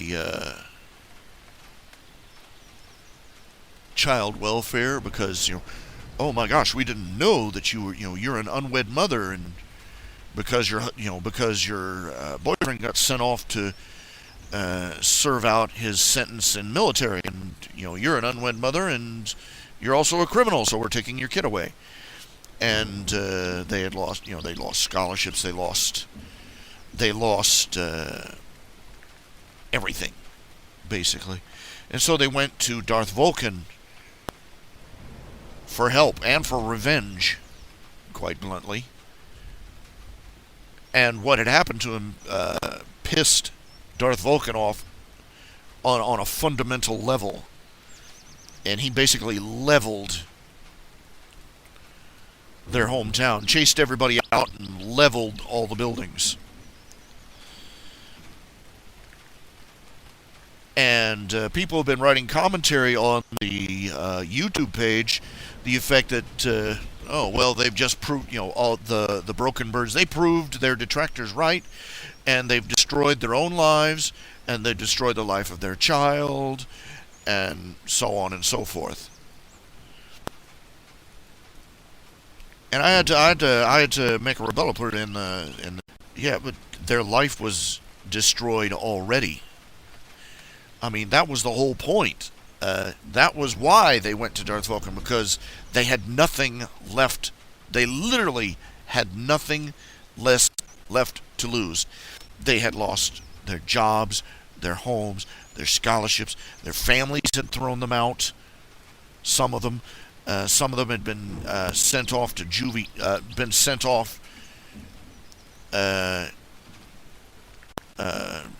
to join the Guard in the frozen north to pay off the rest of their time. One of them had lost her daughter. to the government service, and just on and on and on, and they had nothing left. So yeah, they went to Darth Vulcan. And also, I had writers saying, oh, well, they should have gone to Princess Twilight or Princess Celestia or Princess Luna, and that would have fixed it. This is canonical now. They're running a whole country, and it's not like Equestria is made up of Canterlot and Ponyville. As they pointed out in the recent episode, Manhattan, one neighborhood, one borough in Manhattan, is bigger than all of Ponyville, and that's just one city. Celestia, Luna, Twilight, and Cadence—they're all busy running an empire. They can't just hop down off the throne for every minor problem.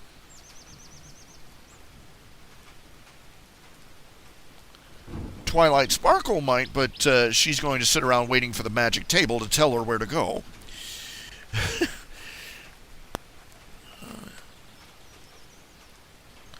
And besides which, these kids they had been ostracized in their own communities as cripples because the Pegasi are very body proud. And that's canonical too. You saw how they treated Fluttershy, and Fluttershy could actually fly. And they had been outcast in their own community as cripples. Then they had been treated like juvenile delinquents and thrown into a remedial class. Then they were falsely accused. They were falsely convicted of crimes they didn't commit for saving their time. They've been shafted their entire life by people in authority. Why the hell would somebody who has literally been screwed by the man every day of their lives since the day they were born, why would they turn to the government for help? I mean, if the government, people have turned their backs on law and order and working in within the system for far less.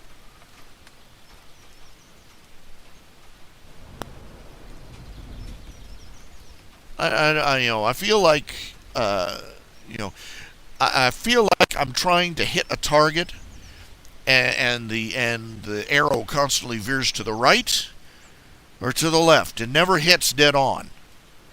I don't know.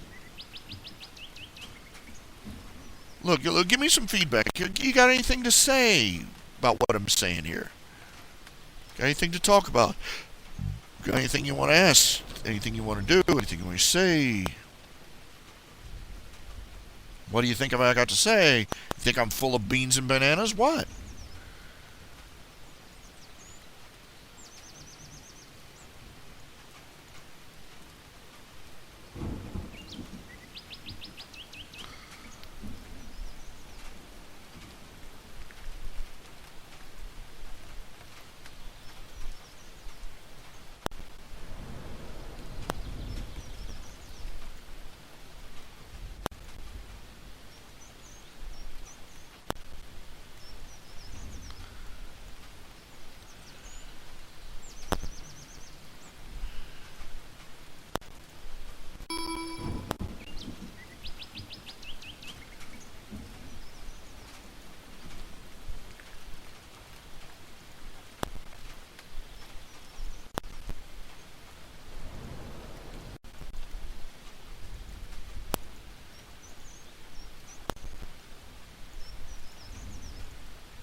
Just a second here. I'm trying to find a folder here.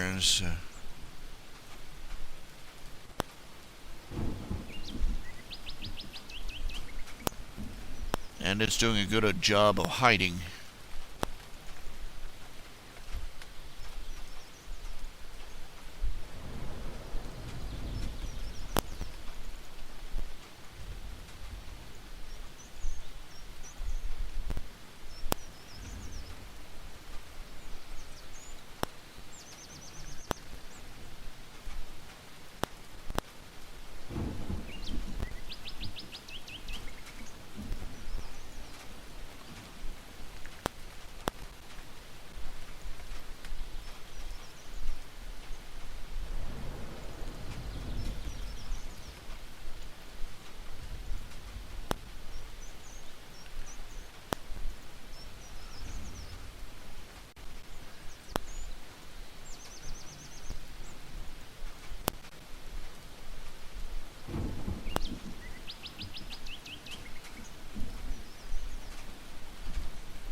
Well, this is aggravating.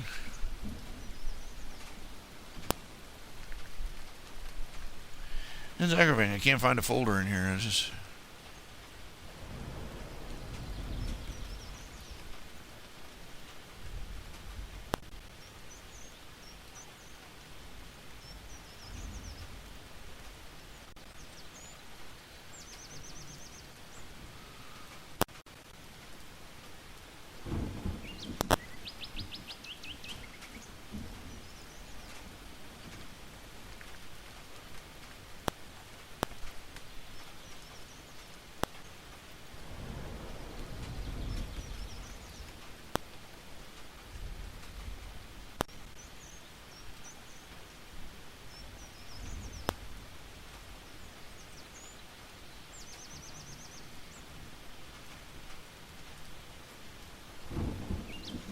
it.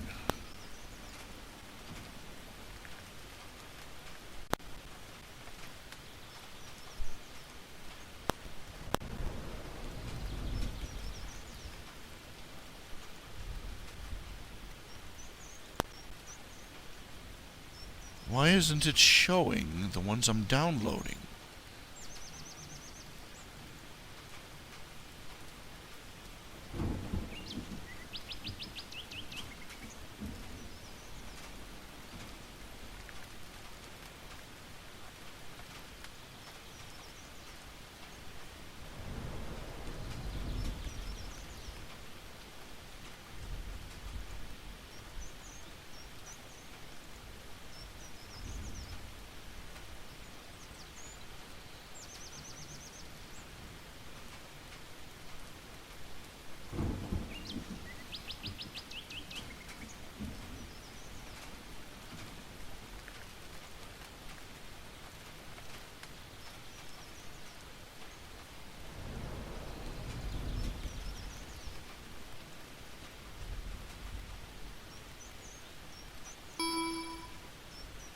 Oh, this is aggravating.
Yeah, that's oh, yep. Hollow Shades. I'm working on the first chapter of that right now, more or less right now. Uh, Spike and Twilight and Flash settling in.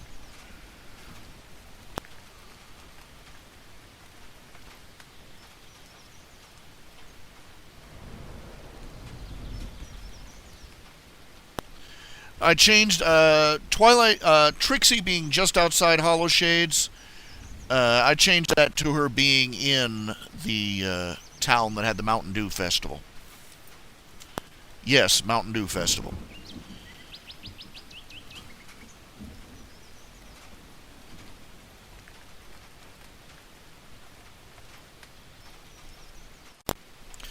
It's going to be very cryptic for a long, long while as to what as to look. They know certain things. They know that for a pony to ascend, they have to have they have to be already nascent. They already have to be on the verge, and they know that it takes either a massive outside surge of transformative magic or a massive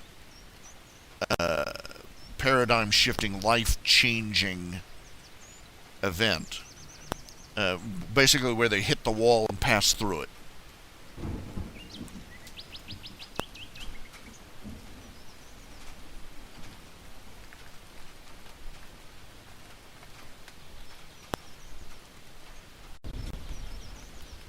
It's on the other side of a mountain. But yeah.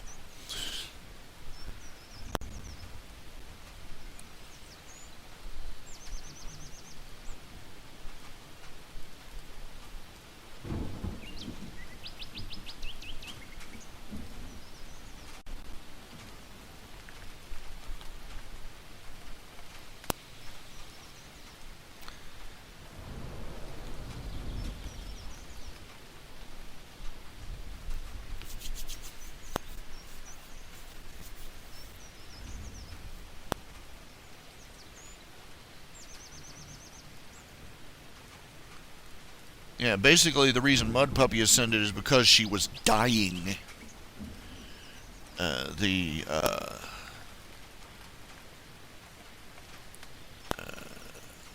the potion that her mother took while she was in the womb put her in a life or death situation before she was even born.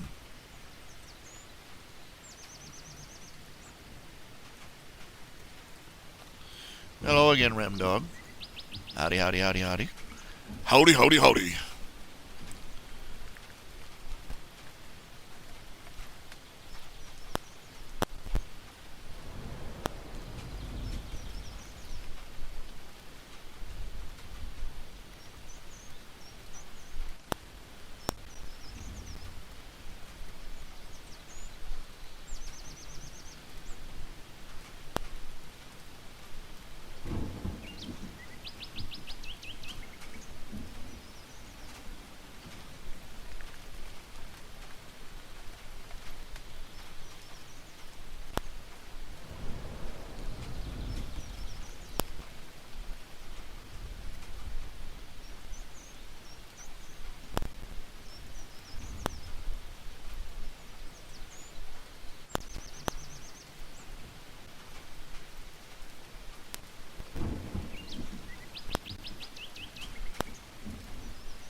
There's some absolutely gorgeous bits of artwork here.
Just give me a second to down.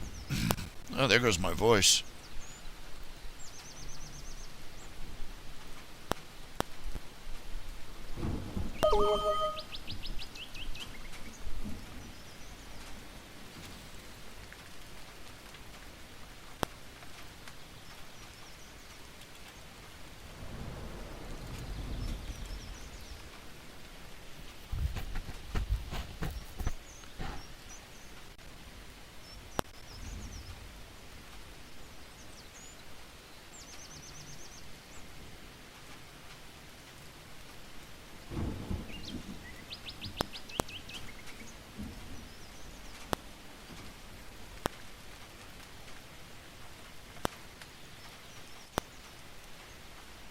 Ribbit, ribbit.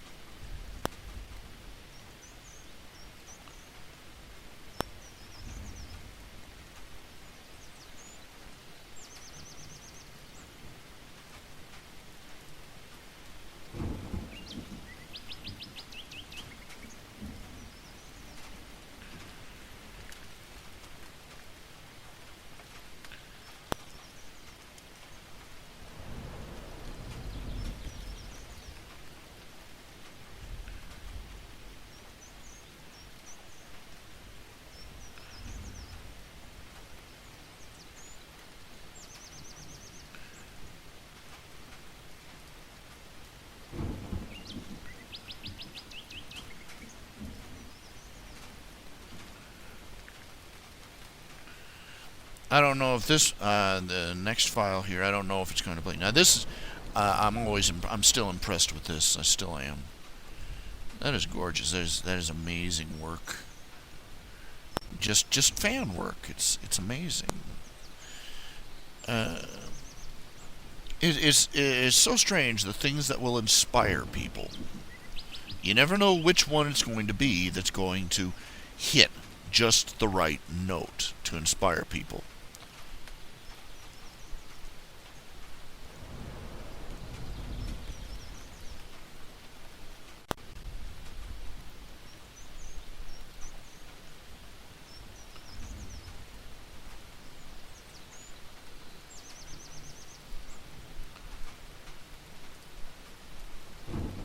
Now, that doesn't look right. That looks like I'm advertising these as my artwork. I really shouldn't do that.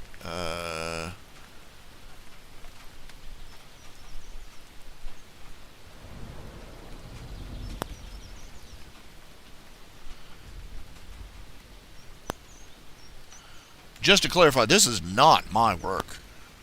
This is not my work. I just want to clarify there, right there. Just saying. That I'm posting those because they look cool.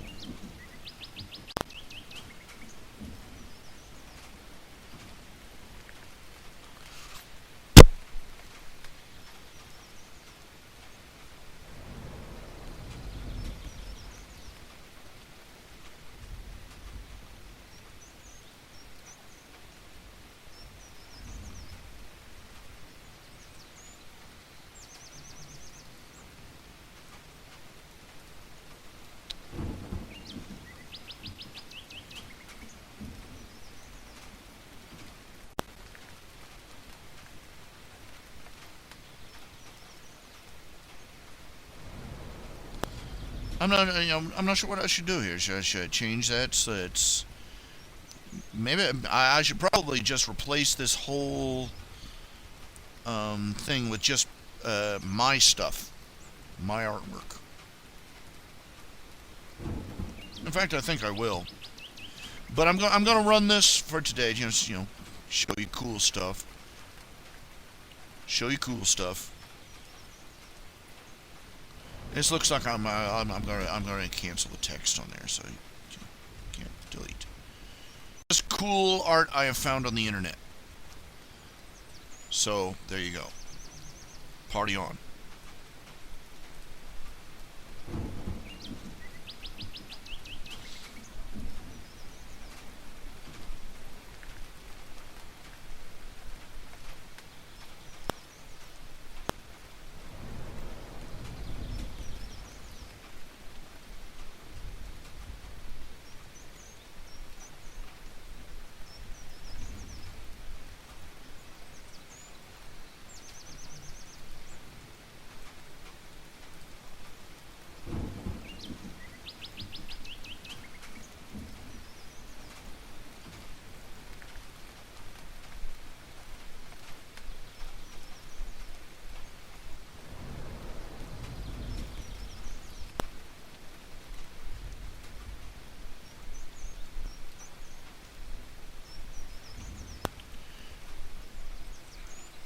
Really, he needs, they need to get over that, right? He's a dragon. He's a dragon, and he's dealing with some frickin' monsters, okay? If they're all worried, explain to me how, if they're so worried about him using flame to fight, they've already had other monsters, other dragons, nearly roast them. Oh, come on.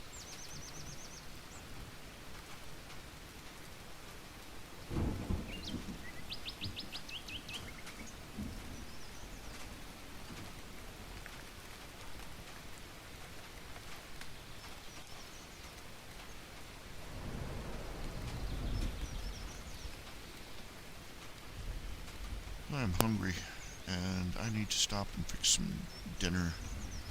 I have not eaten yet.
That sort of bugged me too. Is they went to all the trouble. They put Twilight through all that crap, made her into a princess, and then they don't have her doing anything.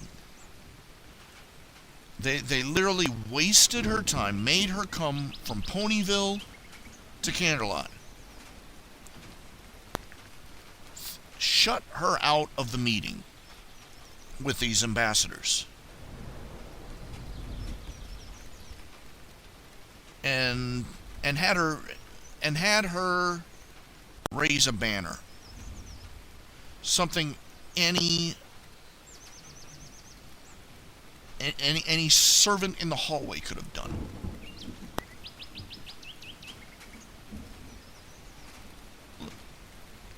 Look, if you can't have one of your rulers sitting in on a diplomatic meeting, maybe you don't need quite so many princesses ruling over everybody. Yeah, Nutella is pretty expensive, and it's going to get more expensive. Cocoa, they're starting to get shortages on cocoa and hazelnuts.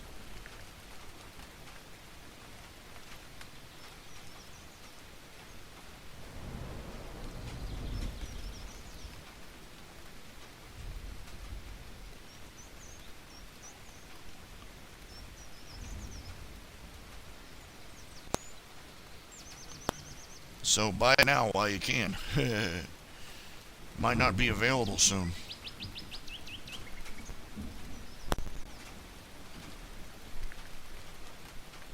Oh my. Gorgeous picture, isn't it?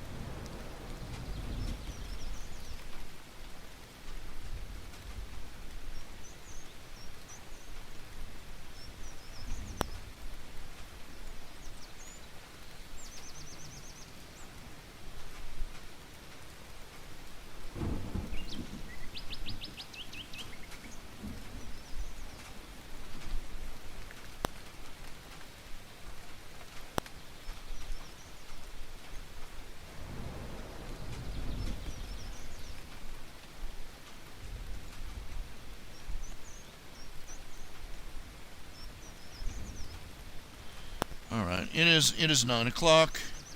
I am starving. And I'm going to go ahead and call it a night. I will see you all again Wednesday. I got to be running around tomorrow. I don't know when I'm going to be getting back home. So, see you then. Y'all take care of yourselves. Yeah, thank you for hanging out with me. Invite your friends to come visit and throw money at me and hire me to do stuff. And yay. All right. Y'all take care of yourselves. Hopefully by Wednesday my voice will be back. Catch you then. Good night. God bless. And say a prayer for me, because God knows I need